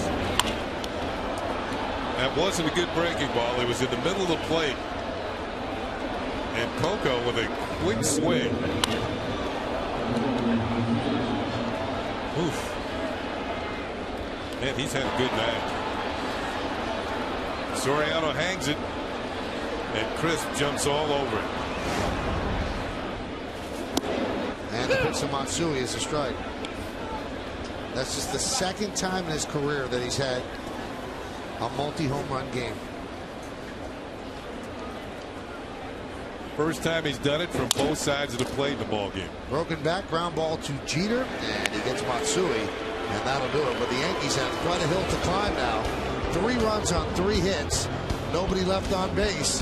Soriano gives up the 3-run home run to Crisp.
To the bottom of the 9th inning last night, 6-3.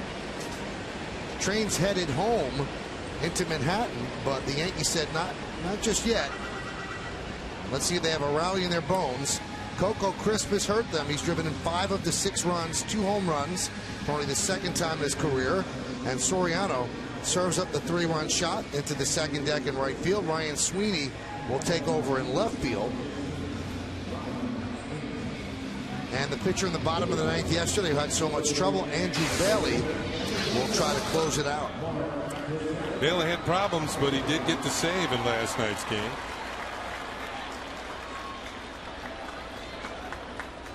Teixeira will start it off. And there's a strike. Teixeira, Cano, and Swisher. The A's have 6 runs on 11 hits, and Crisp and Sizemore have 8 of the hits. Teixeira could not hold up. Once again, a lot of soft stuff. The home run that Teixeira hit was on a 3-1 fastball.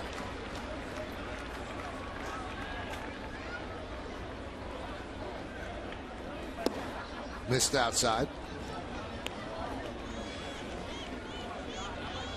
Right now, Faustino De Los Santos, the pitcher of record for the A's, and Soriano on the losing side for the Yankees unless they rally. Count 2-2. Bailey barely escaped blowing the save last night as Nick Swisher's drive with the bases loaded ended up a couple of feet short of a walk-off grand slam. And a swing and a miss. Teixeira down on strikes.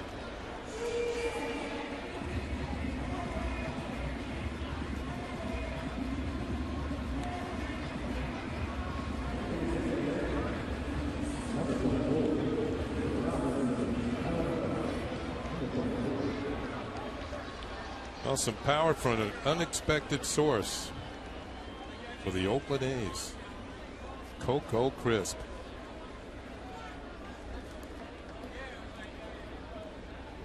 Home runs number 6 and 7 on the year. the A's win this game, they obviously win the series. Now the finale is a matinee tomorrow. We'll be here on Yes with all the coverage starting at 12. But if they win tonight, they win the series. Grounded sharply to third. Sizemore bobbles, stays with it. And the Yankees are down to their final out. Well, the Yankees had lost 10, or the A's had lost 10 straight series to the Yankees. And that streak would end if the A's win this game. Yankees did so well on the road trip, 5 out of 7. And now this mini respite at home where you barely have time to get your dry cleaning done, a 3-game set. And they lost yesterday 6-5, and on the bad side of a 6-3 score right now in the bottom of the 10th. Here's Nick Swisher, Yankees' last hope.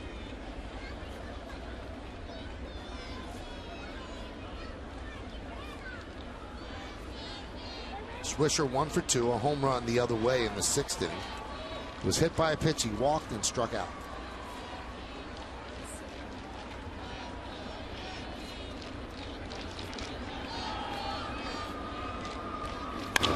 That one is driven deep to right field. Jackson back, looking, see ya. 2 home runs for Swisher as the Yankees remain alive. It's 6-4.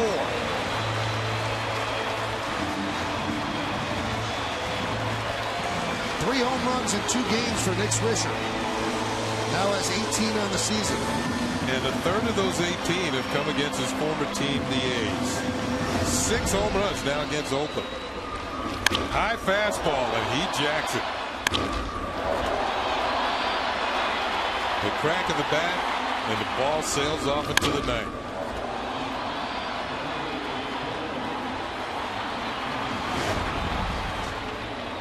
And here's Andrew Jones. He had pinch run for Posada in the 8th. 17th multi-home run game of Swisher's career. And Bailey works outside the Jones.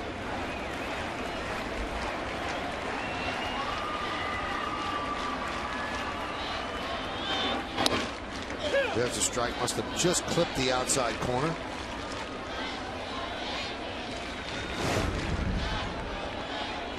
It didn't. Almost the same pitch, but they call it a ball, 2-1. That one looked better. Yankees get a base runner on. That brings up the tying run here in the bottom of the 10th. Now they're down to their final strike.